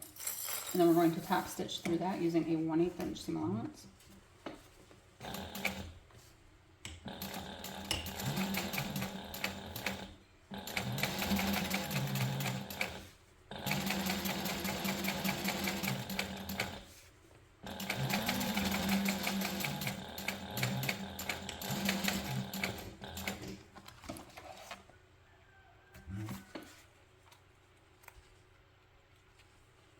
All right, now I'm going to use some of my 1/8 inch double-sided tape to place around the edge on the lining side of the interior zipper pocket.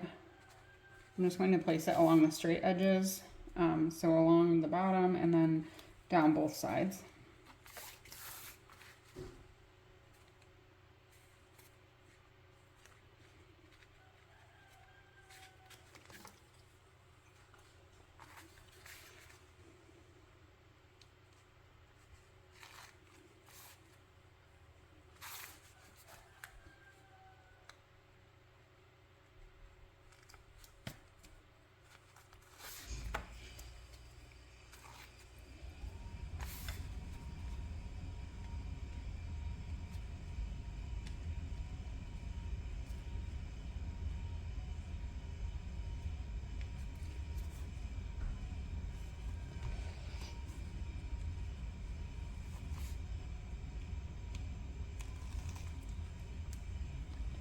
All right, and then when we fold this down, we are folding the zipper in half so that the zipper is actually facing up now toward the top of the bag. It will not be laying flat. So make sure that that is laying properly, and then you can press the tape down to the lining back bottom. You could also use pins for this, or like those So Tight magnets. The seam allowance along the front of the pocket should line up with the seam allowance where you've attached where you've top stitched. I'm sorry. Yes, the very top of the pocket matches up with the seam allowance. The top stitching matches up with the top stitching. And then we're just going to sew this in place using a 1/8 inch seam allowance. It could be helpful here to use your zipper foot so that you can get close to the edge of the zipper tabs, and make sure that you back stitch well at the start and stop.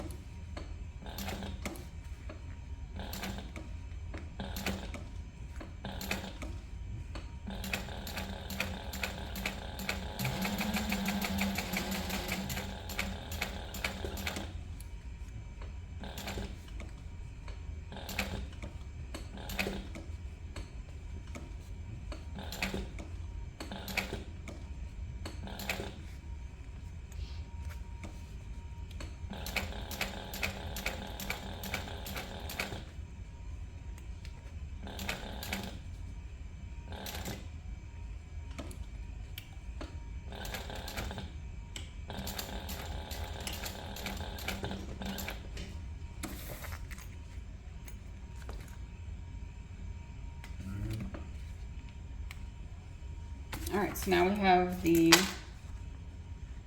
other lining panel assembled. We're going to place this wrong sides together with the back.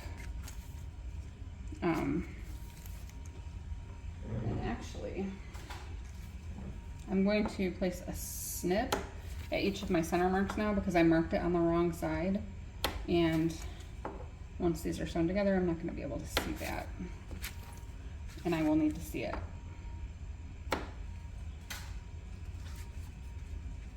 All right, so we're just going to first match up the centers.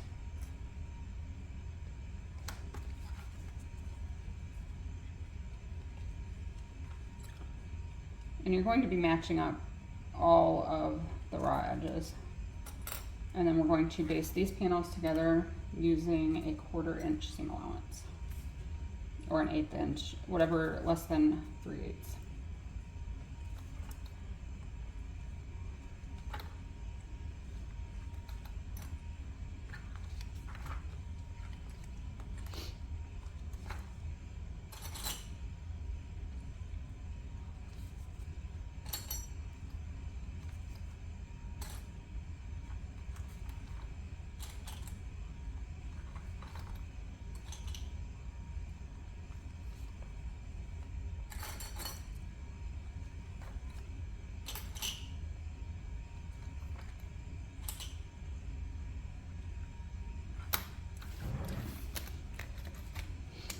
All right, and then we're going to, base this together. I'm using a 1/4 inch seam allowance.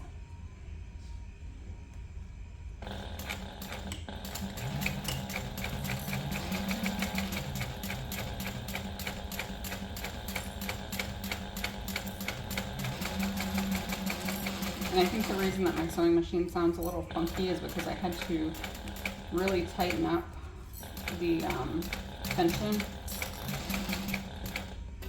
because it was kind of, the bobbin or the top thread was looping on the wrong side, which I think happens sometimes when you use like stickier or shinier vinyls.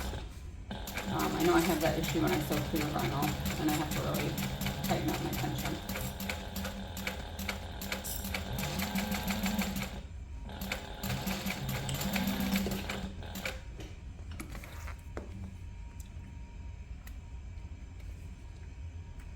right, so we are getting close, and I'm going to break for lunch.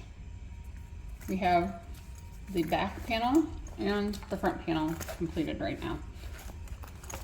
We'll come back, we'll assemble the gusset, and then the strap, and we're done. All right, so we are on step number 28. We will need the exterior and lining zipper gussets and the 12-inch zipper. So we are going to take an exterior zipper gusset and place the 12-inch zipper right side down on top of it, matching up one of the long edges. And we're just going to clip that in place.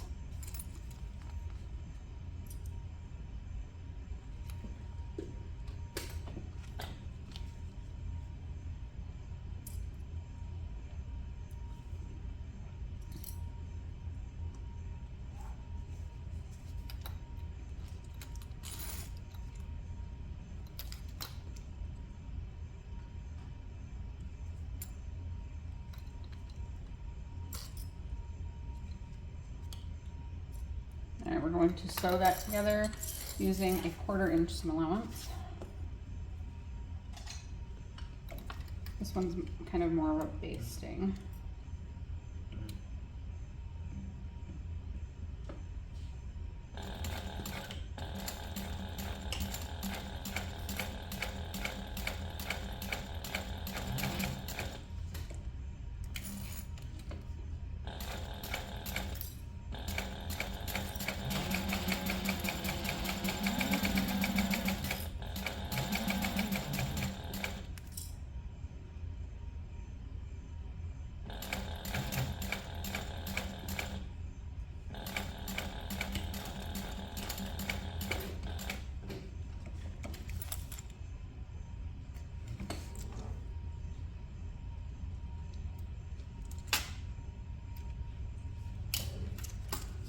All right, we're going to place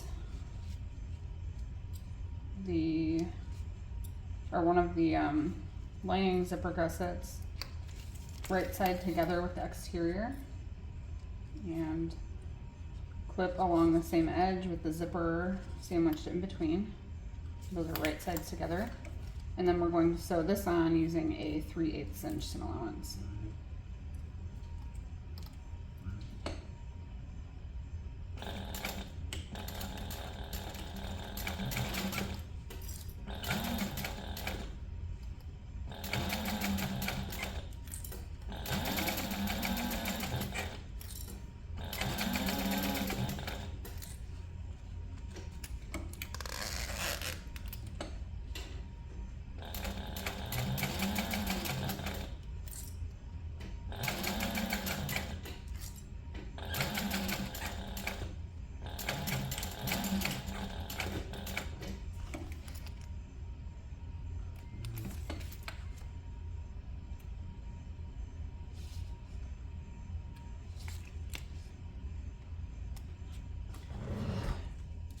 All right, step 30, we're going to press the lining and zipper gusset, the lining zipper gusset and the exterior zipper gusset wrong sides together away from the zipper. So as I do this, I'm just going to place some clips on them to hold them together. And I'm kind of pulling since I can't iron this. And then I will continuously pull as I top stitch also.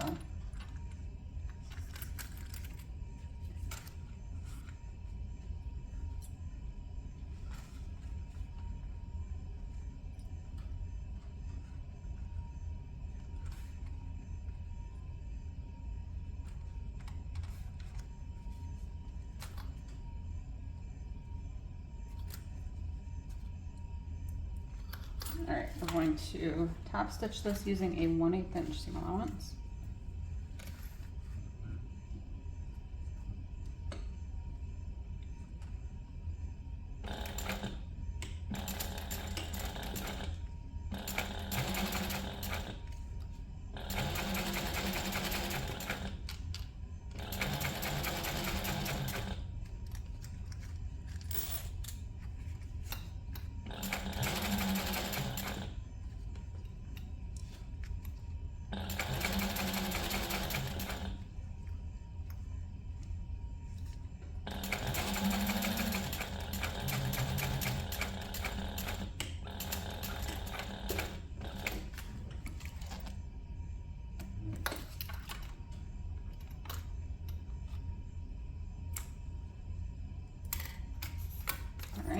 going to repeat this process to attach the other two zipper gussets to the other side of the zipper. So we start with the exterior zipper gusset and place the zipper right side down on the right side of the gusset. Match up the long edge.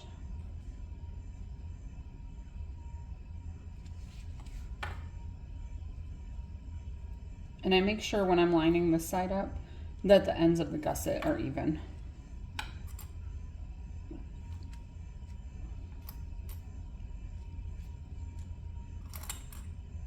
And if you wanted to, you could do this in one step with the lining and the exterior at the same time. And you would just sew both at a 3/8 inch seam allowance.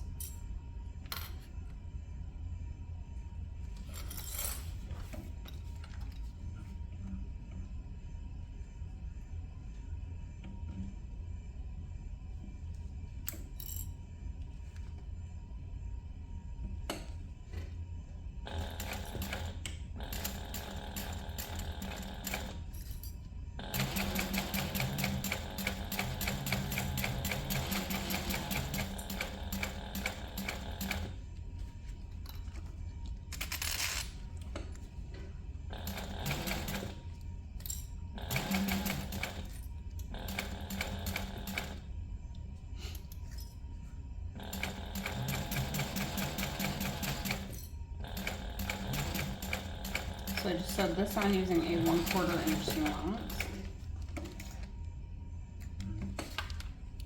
And then we're going to place the lining, the remaining lining zipper panel, zipper gusset, right sides together with the other lining zipper gusset. Zipper is sandwiched in between. And then we'll sew this on using a 3/8 inch seam allowance.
Trim the threads, and we're going to repeat the process to fold the lining and exterior away from the zipper and wrong sides together, and then we'll top stitch along the zipper using a 1/8 inch seam allowance.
go ahead and remove all the clips.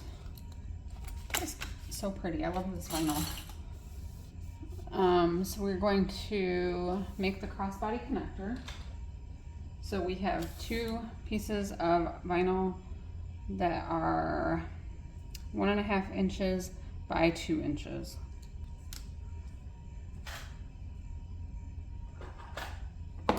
We're going to measure and mark directly down the back of the long, lengthwise down the back.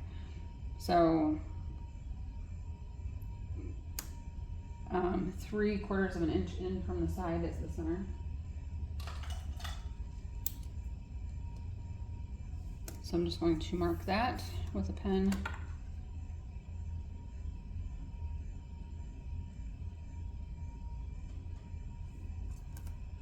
Maybe, maybe not.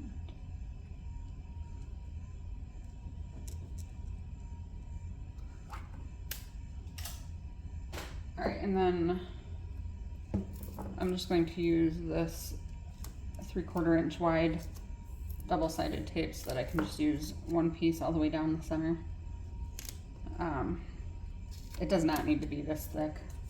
I'm just using what I have. So now we'll fold each of the long edges into the center.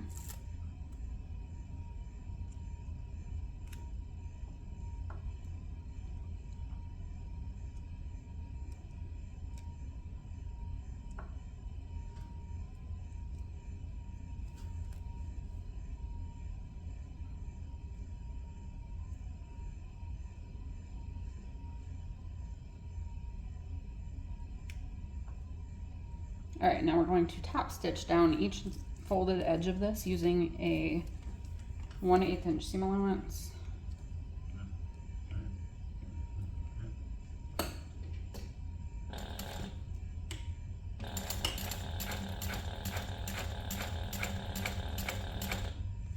And I'm really just going to rotate at the end and sew across and then back down the other side.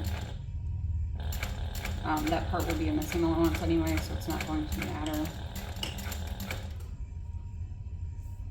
And repeat with the other tab.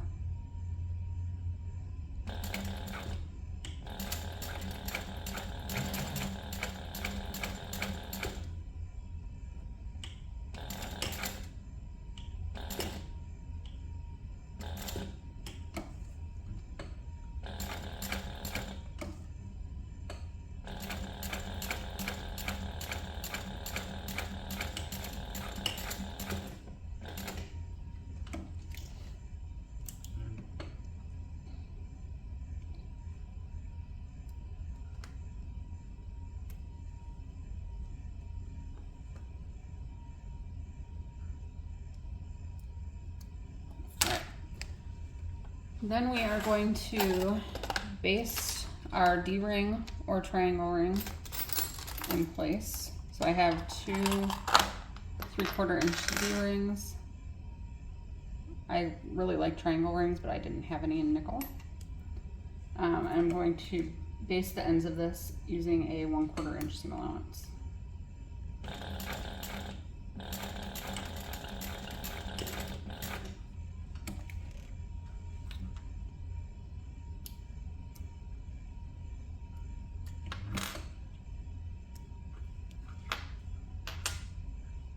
And also, once you get that front pocket done, the rest of the bag is easier. And if you wanted to make the bag easier, you can skip the front pocket and use the lining main to cut the front out. The exterior front. And that would make the bag considerably easier and faster.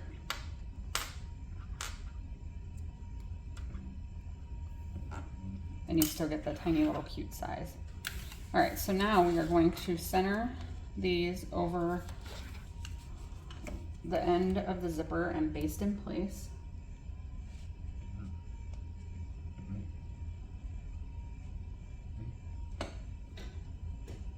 The sides of the zipper tab should align with the top stitching along both sides of the zipper.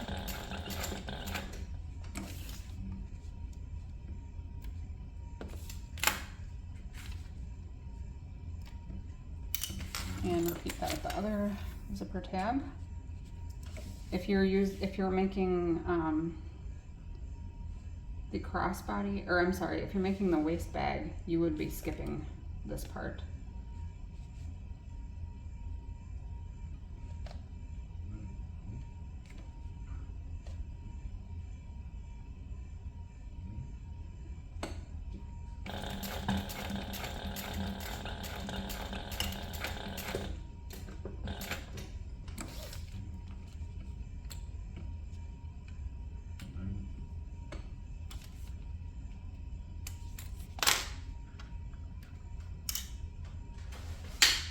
All right, now we're going to take the lining main gusset, place it right side up, and then place the assembled zipper gusset lining side down, so the lining sides are facing together. And we're going to match up the two short ends and baste together using a 1/4 inch seam allowance. So we're just going to clip this together.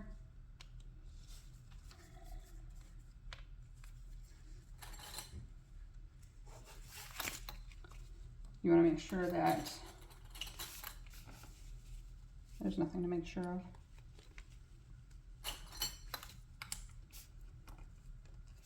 Okay, so we're going to baste this together using a 1/4 inch seam allowance.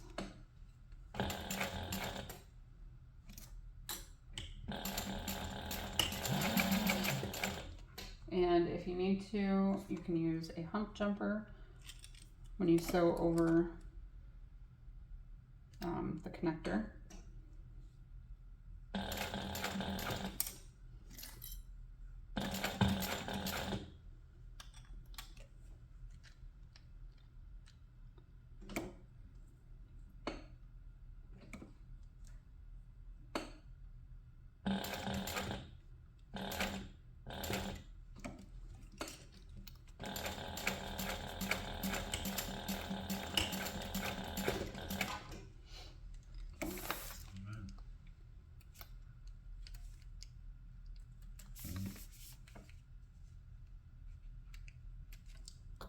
And then we're going to place the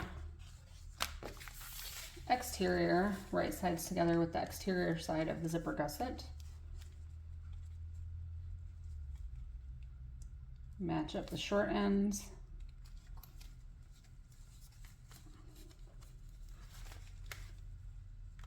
And then we're going to sew that together using a 3/8 inch seam allowance.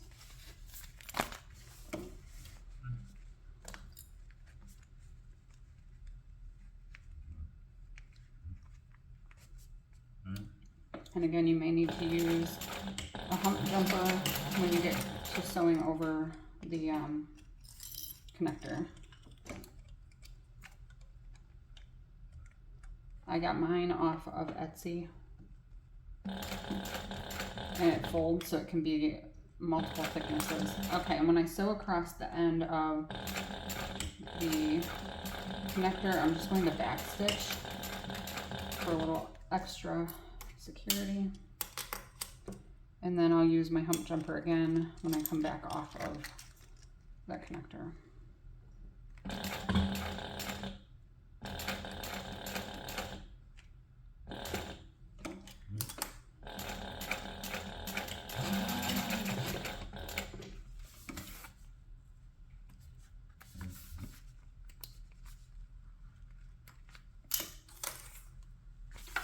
All right, then we're going to repeat this on the other end.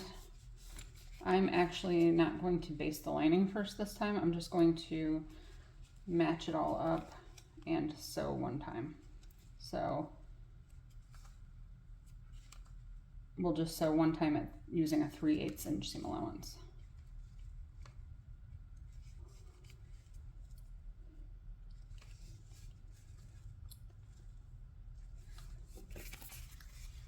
And you want to make sure that your D-ring is pointing away from the seam. away from the edges so that it's not going to get caught in your seam allowance.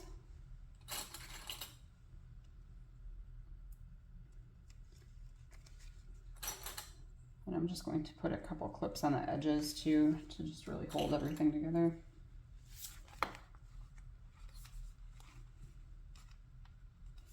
All right, and now I'm going to sew this one time just using a 3/8 inch seam allowance, and I will still back stitch as I sew across the connector.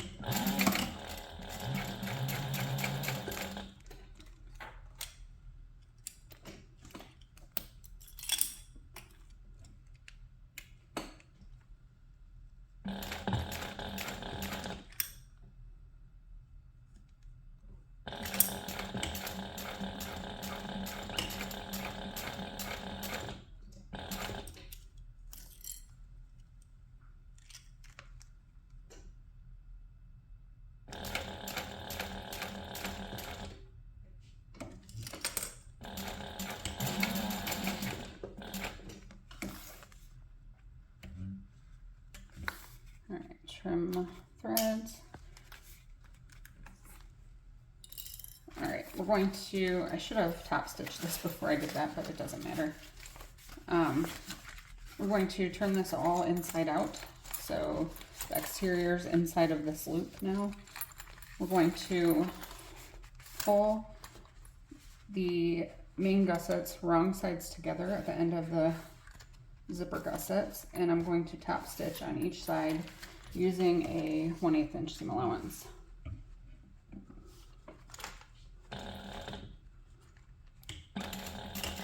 And I'm just top stitching beneath that seam.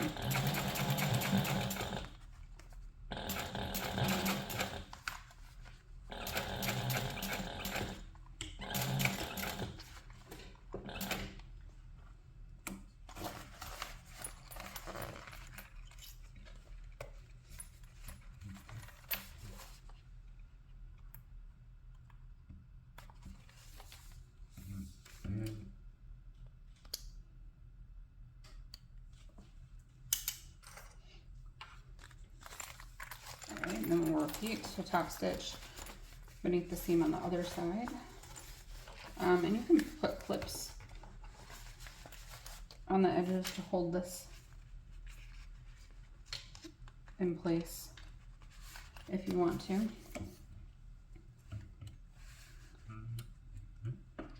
And I'm just using an 1/8 inch seam allowance again.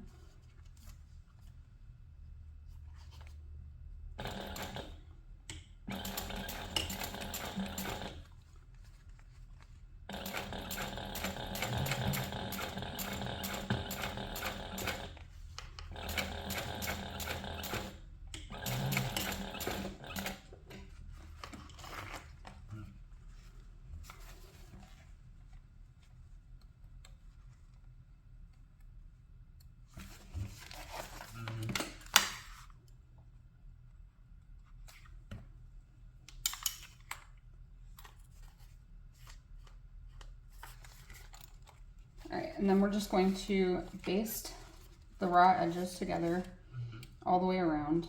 You can clip it if you want. I'm using a 1/8 inch seam allowance.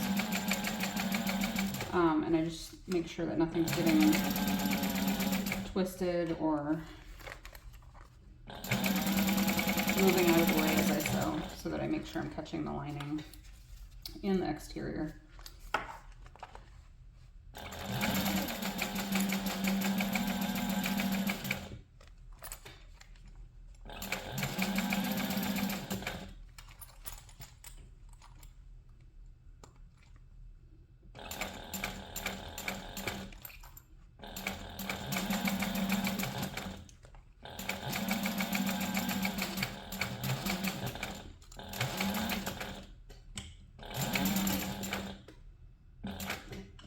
And if, as you sew around this part, if your zipper gussets seem to be a little wider than your main gussets, that would mean that your seam allowance along the zipper was not quite 3/8 of an inch, and you can just trim that. We're going to do the same thing to baste the other side together, also using a 1/8 inch seam allowance. And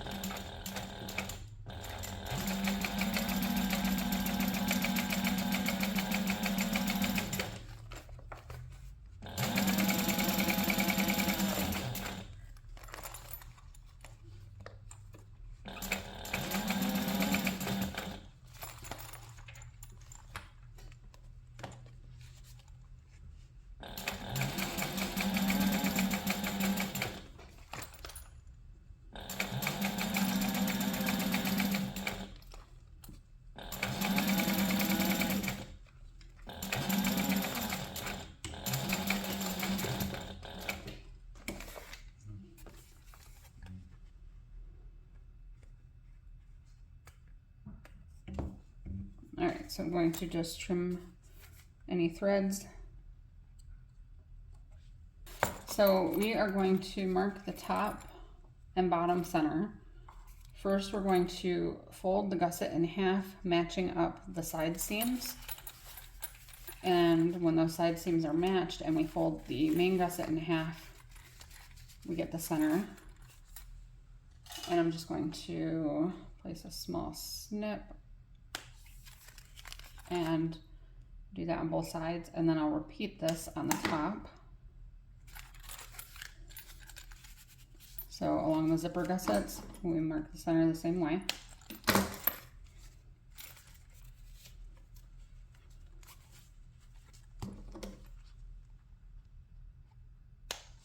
And then to match the center, or mark the center along the side, we will fold the zipper gusset and the main gusset right sides together and match up the center snips, or the center marks.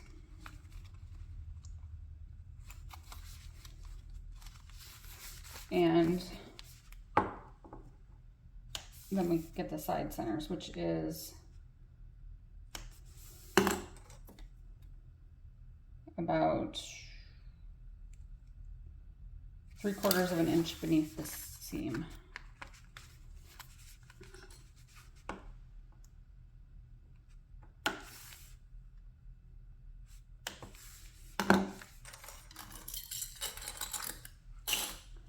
And then here is, we're going to attach the main panels now.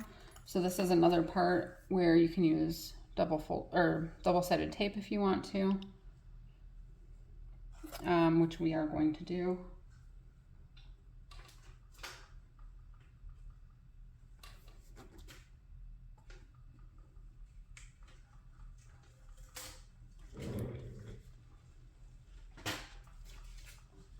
Alright, so I'm going to put the tape on the gusset because it's straight.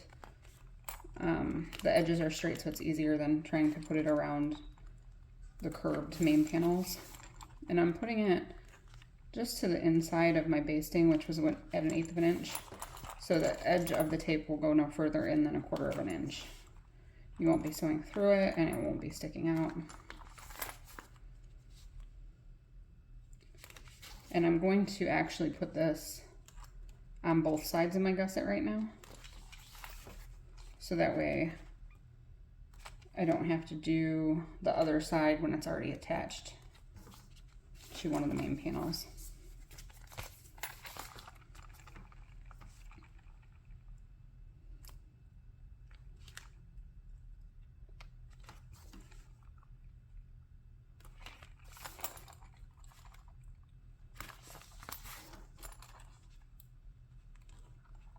All right, and if you use, since we're binding this bag, you definitely want to keep in mind the materials that you're using. I would not suggest, if you have a domestic machine, making this in all vinyl, because that's going to be more difficult.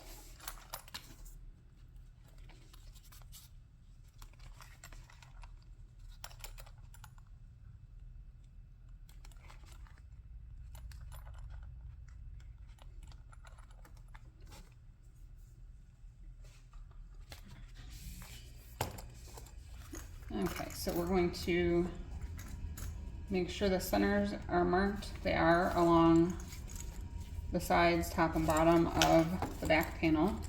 I'm going to pull the backing off the tape only along one edge. Leave it on the other side.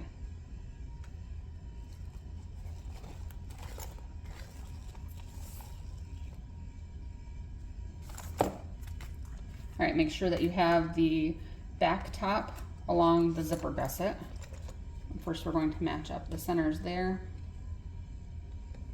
And we'll use the tape to hold that in place, and then we'll also use clips to hold it in place. The combination of the tape and the clips keeps everything secure.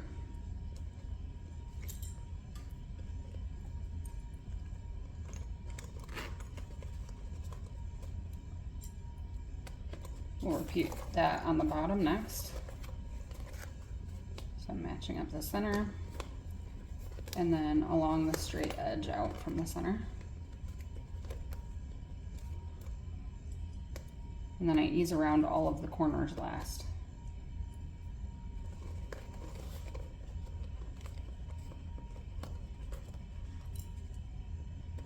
All right, and we'll match up the centers of the sides, which is right there and right here. The sides can also get a little bit thick to sew through using vinyl. So another thing to keep in mind when you choose your materials, that you are choosing something that your machine can handle. So while I do think that this vinyl is very domestic friendly, like for more flat pieces, I don't know that I would make this bag out of it if I was using a domestic machine. I think that it would complicate the bag more.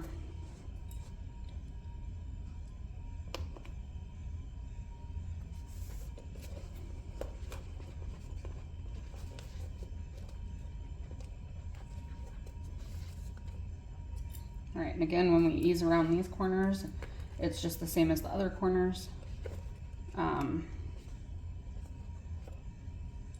Where the edge does not line up exactly, but at the 3/8 inch seam line where you'll be sewing, it should be smooth. Now we'll go ahead and match up the center along the other side.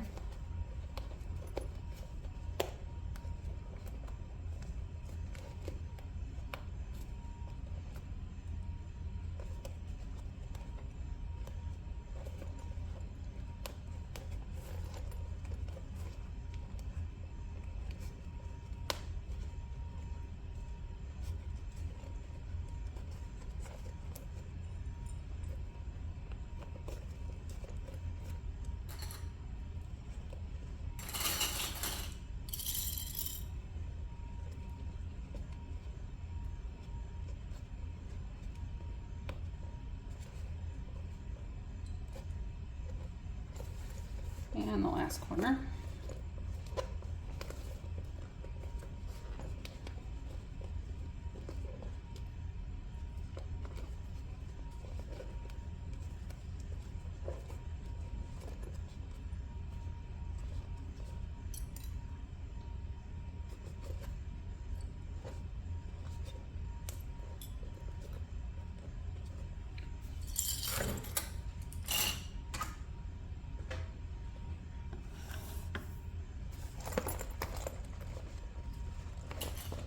We're going to sew this together now using a 3/8 inch seam allowance. You can use your zipper foot. I'm not going to this time.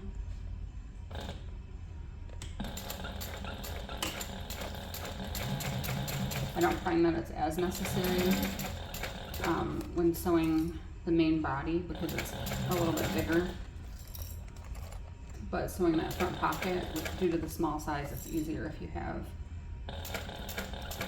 the zipper foot on to get into like the little nooks and crannies.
Once you get all the way around, we're going to take a look at the right side just to make sure that everything looks nice and smooth around that seam and that we didn't get any puckers sewn in. Looks pretty good to me. So this vinyl is just so pretty. I love it. All right, now we're going to repeat this to sew on the front panel.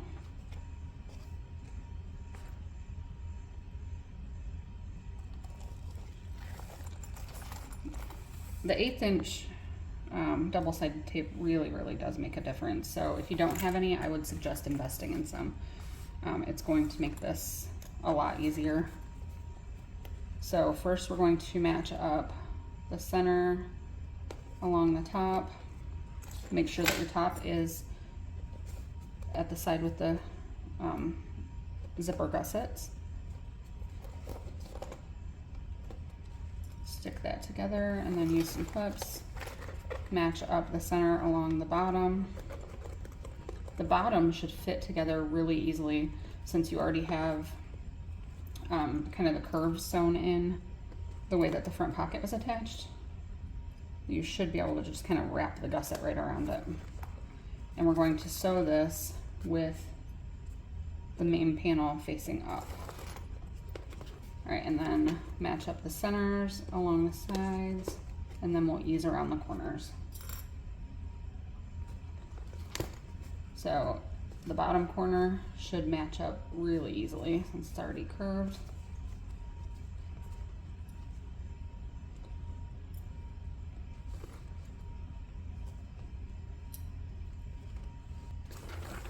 And then match up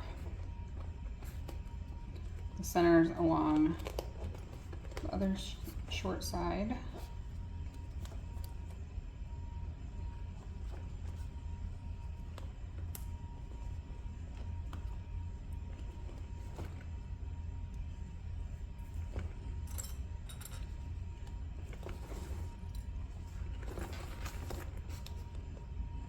All right, and then we'll ease around the last 2 corners at the top.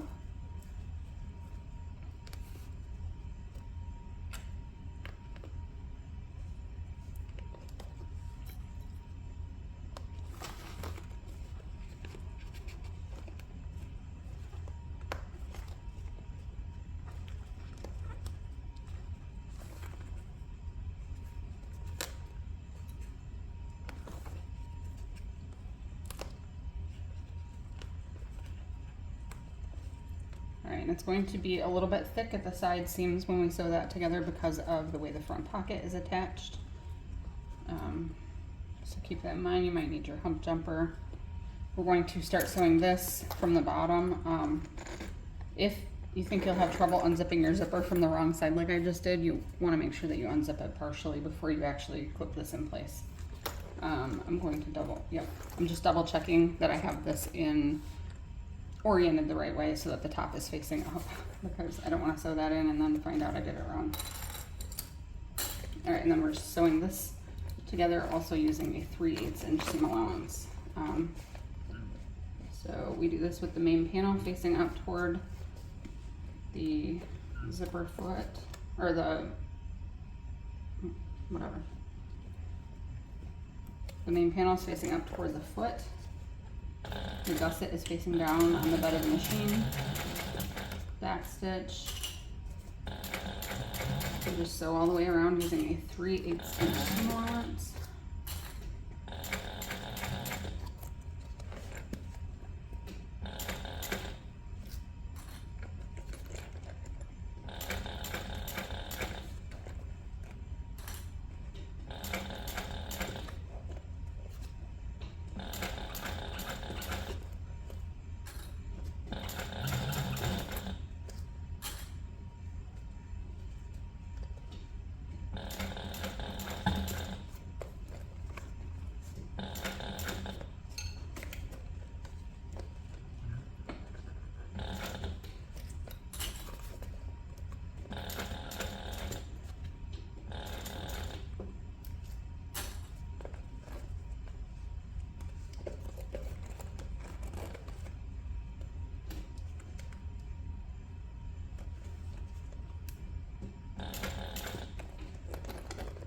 And it can also be helpful to kind of stick your left hand inside, like inside the open zipper, if you need to adjust things as you sew.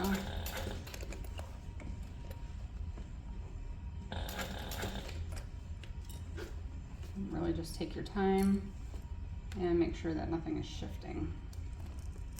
If it is, lift your presser foot up and with the needle down and readjust.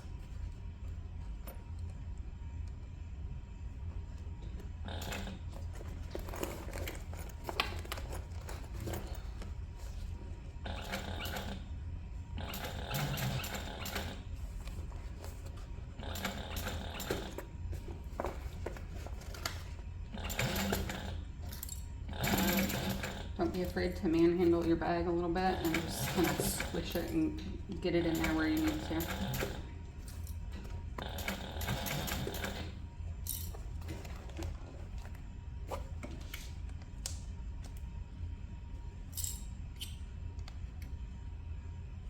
Still use the screwdriver to help if you need it.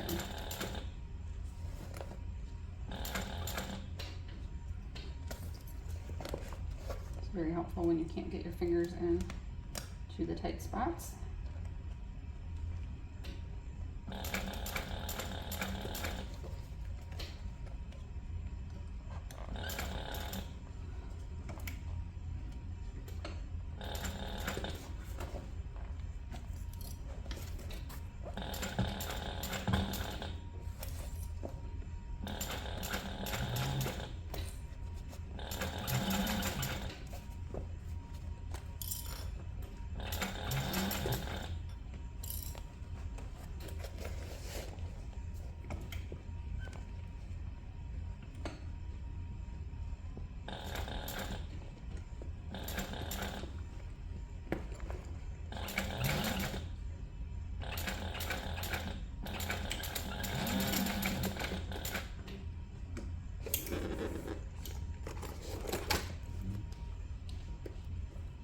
We are so close now.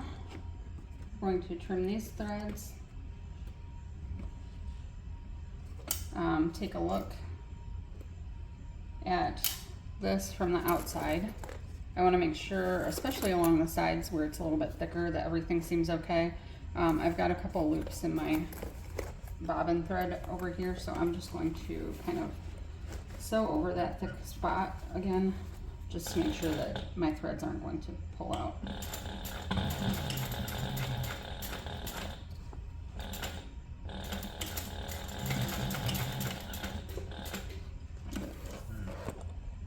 All right, and that looks better.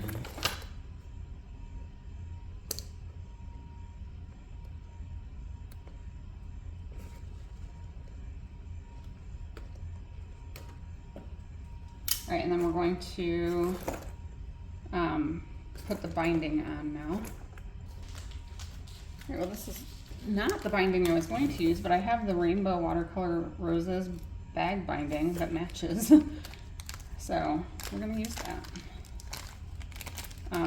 The Mormino binding is not self-adhesive, but it is a very nice finished binding. So I'm just going to add double-sided tape to it because that's how I prefer to use my binding. So to measure it, I'm going to lay the bag down and I'm just going to wrap the binding all the way around, and then I'm going to cut it a little bit longer than I need it.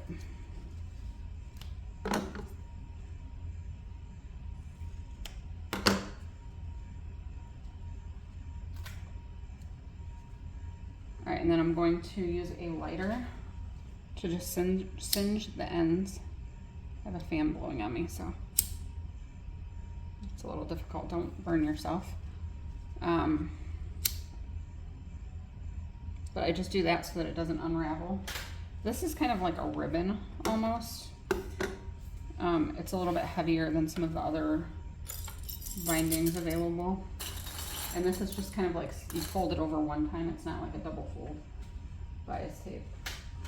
So what I'm going to do, which is what Lauren does, is take this 3/4 of an inch wide double-sided tape and just place it directly down one side of the binding.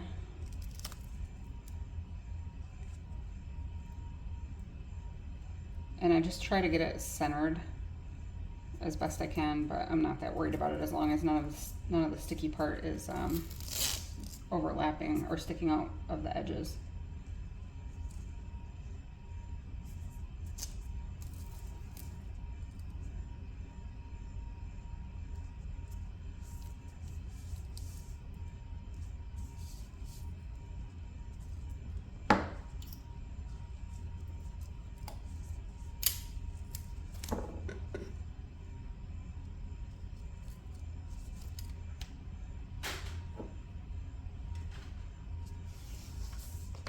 So I just stick that down.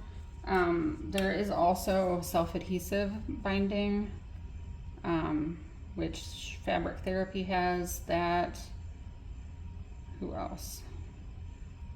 I think Weft and Warp Coast sells it, and I think Sofal Therapy also has some. Alright, so now I start my binding at the bottom, just a little bit past the center. And the way that I do this is I line up the edge of it with that 3/8 inch line of sewing, and I just wrap it all the way around like this first before I fold any of it over. So I just kind of keep lining it up with that line of stitching. Try not to stick it completely to my fingers, and then make the double-sided tape less sticky.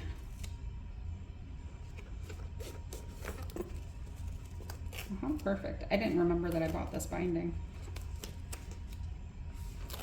I actually had webbing that was the same too, and unfortunately it's 1.5 inch wide, and I need 1 inch wide webbing for this bag, so I'm using a different webbing. Alright, and I probably cut that a little bit longer than it needed to be, but just overlap at the end. And then we fold all the way around toward the inside, making sure that the outside stays stuck down. If using this with the added double-sided tape, I don't feel the need to also clip it in place. When I use the self-adhesive, it's a little bit less sticky, and I do also add clips to that. So I try to push the corners in such a way that I'm not getting a bunch of folds, but really it's like the binding. Like I used to not like binding because I'm not that great at it, and this method, I feel like, for one, it's easier, and for two, I feel like, you know what, all those mistakes are going to be pushed into the corners of the inside of the bag. Nobody's going to see them. They shouldn't be looking at your bag that hard anyway. Alright, so then I just start at the bottom, and I'm going to sew this on using a 1/4 inch seam allowance. So that way there's no way I'm sewing past where I already sewed to attach the panels to the gusset. And that way I know I'm catching the binding on both sides.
So here's our binding.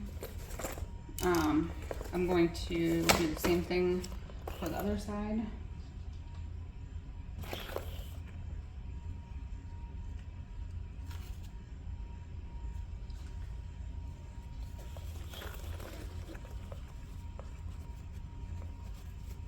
So measure it like this.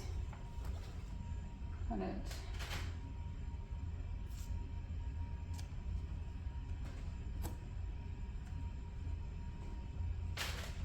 I'm using the lighter to singe the ends.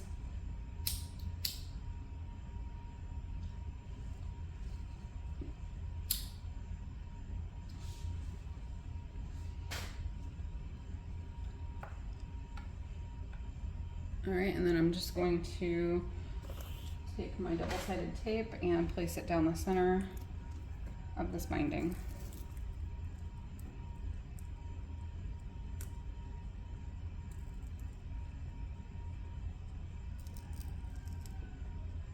Do you hear my rooster? We have chickens and a rooster. We thought we were just getting chickens. One of them turned out to be a boy. So, and then we actually got, we have 6 hens, I guess, and a rooster, that we got in February. And then we have 6 more hens, or I hope they're all hens, I think they are, that we got in July, I believe. So they're not integrated yet. So we'll see how that goes.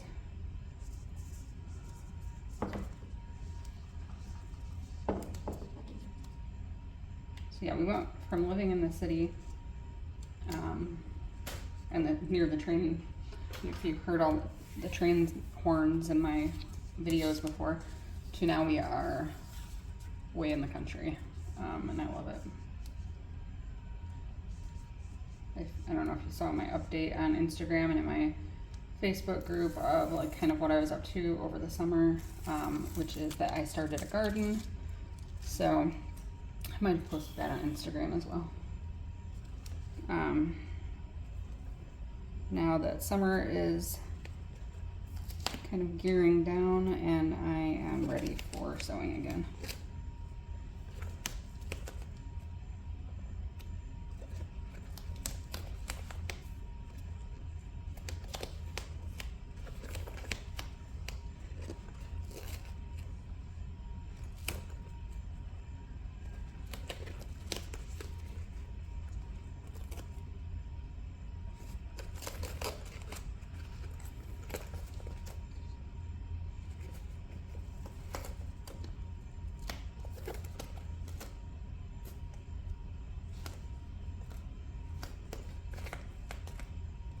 So I just put that all the way around, keeping it kind of lined up with that seam, and stick it in place, and then I'll go ahead and wrap it around and stick it down to the inside.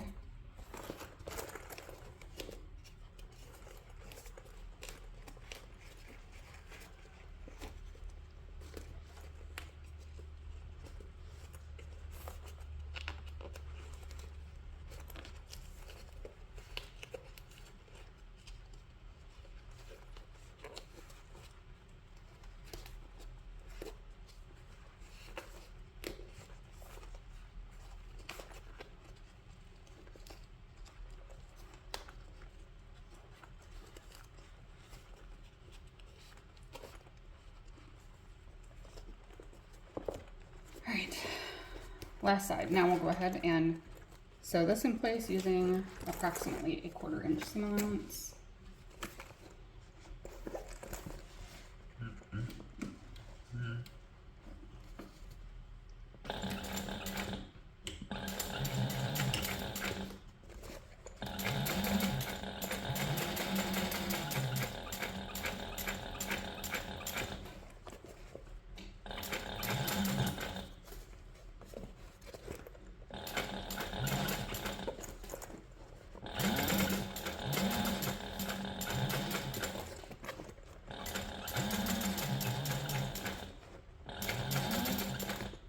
and then we just turn it right side out after this, and we'll go ahead and make our crossbody strap, and we're done. And if you were making the waist bag, you would already have your straps attached to the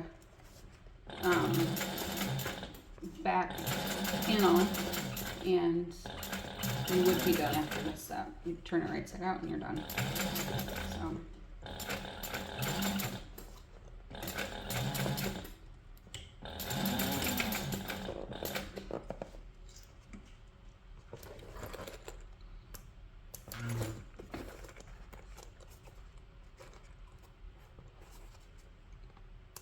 Alright, we're just going to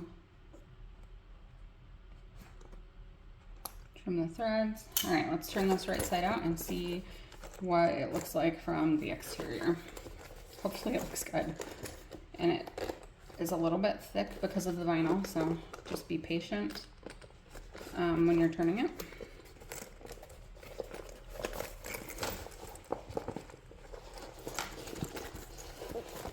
Alright, I'm not going to be on camera for this part because I need to do it like in my lap. Inside out, or right side out, pressed all the seams out well. I'll probably work on that a little more later before I take pictures and everything. I think it turned out super cute. So let's go ahead now and make the strap. We are taking our webbing. You should have a 60-inch length of webbing. If you need it longer or shorter, do that. Cut 4 inches off one end. I've used a lighter to sear or to singe the ends of the vinyl. I've used a lighter to singe the ends of the webbing so that it won't fray. We're going to take a rectangle ring and place it onto the 4-inch piece of webbing, and we're just going to baste the ends of this together.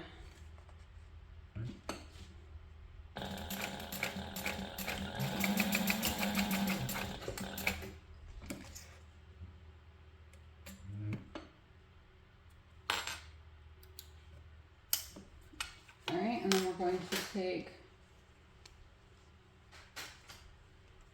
our 2 strap tabs, and you can use a piece of Decoville Light for this if you have it, or Decoville Heavy. I just didn't want to call for an additional product that wasn't needed in the rest of the pattern, only for this small piece.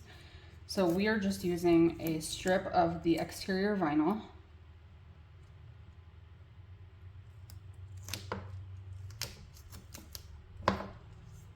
I'm placing double-sided tape along the wrong side, or it doesn't matter really if it's the wrong side or the right side. And then we're just going to place it wrong sides together. We're going to stick it down the center of the strap tab, so it's like this. So it's just adding a layer of something else so that you don't have a single layer of vinyl as the only thing holding your strap. This is a small bag, so there won't be a ton of weight. But it's still not a good idea to... Alright, and then I'm going to place a couple more pieces of double-sided tape on this strap tab to make sure that none of the tape is sticking out. And I'm going to slide a swivel clip onto it before I pull the tape off.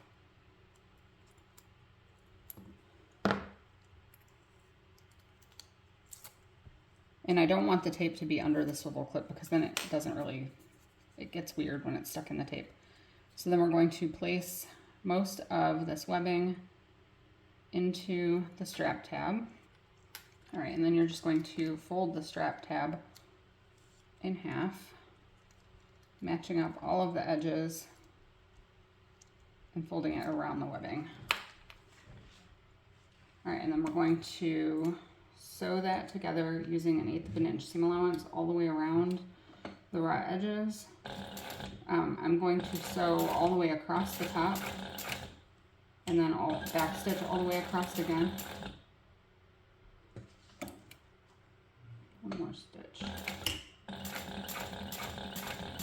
to really make sure that that's secure. And then we'll sew down the sides. This webbing is a little bit thicker than seatbelt webbing, so it's making this part a little more difficult. This webbing is also from Mormino. It was just too cute. I had to use it. I don't know if, I do think it's like nylon. It's just not seatbelt webbing.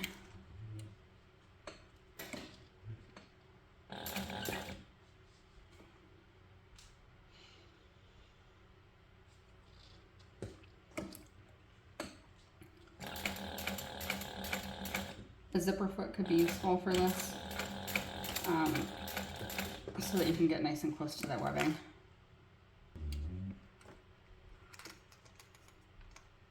So yeah, if you're using a thicker webbing, I would use a zipper foot to get close to the edge. So once we have that swivel clip attached, we're going to take the longer part of the strap. We're going to slide it over the center bar of the swivel, or of the strap slider. So we have this, and then we're going to just sew that in place.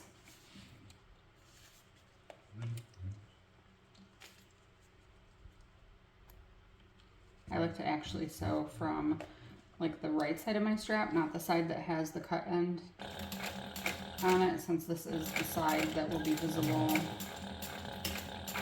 more so on the finished bag.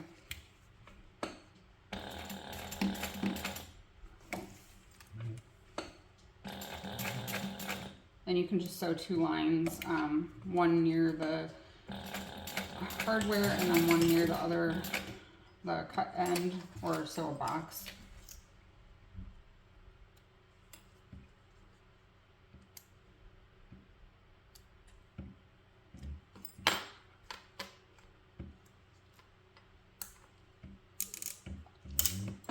All right, once we have that done, we're going to slide the remaining swivel clip. No, the other swivel clip goes onto this strap tab. Okay, we're going to slide this swivel clip with the rectangle ring onto the strap tab. So you want to make sure that it's not twisted. You want to bring the end that has the cut part is facing down toward the strap, and then bring the free end of the webbing, which is not twisted, back up through the swivel or the slider, and then pull it. Make sure that it adjusts properly. Make sure that this end of the swivel or of the strap tab is the way it should be, and this cut edge should be in between the two layers of webbing. All right, and then I'm just going to heat seal this edge a little bit better.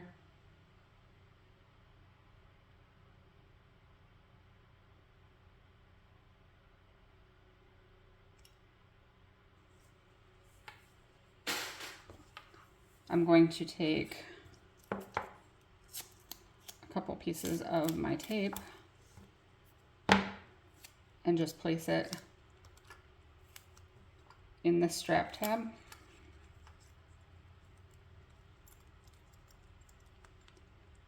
You could also put like the 1/8 inch tape all the way around the edges. That would probably hold things in place better, especially while you're sewing over like a thicker webbing like this. And you're just going to place the end of the webbing inside the strap tab and make sure it's centered, and then just fold that in half and match all the edges. And then we're just going to sew that together using a 1/8 inch seam allowance.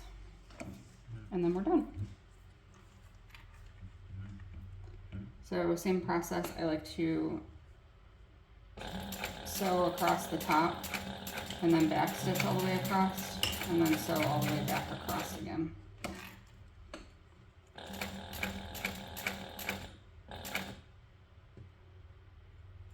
This is a little bit easier where you only have one layer of webbing rather than two.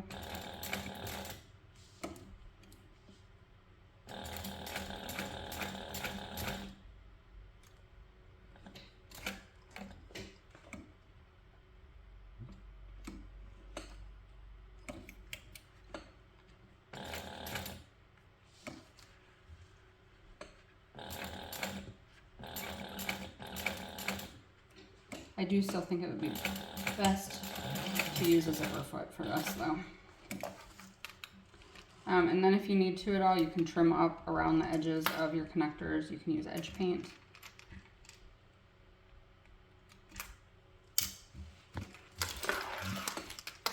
All right, and then you just clip the strap onto the finished bag and you're done.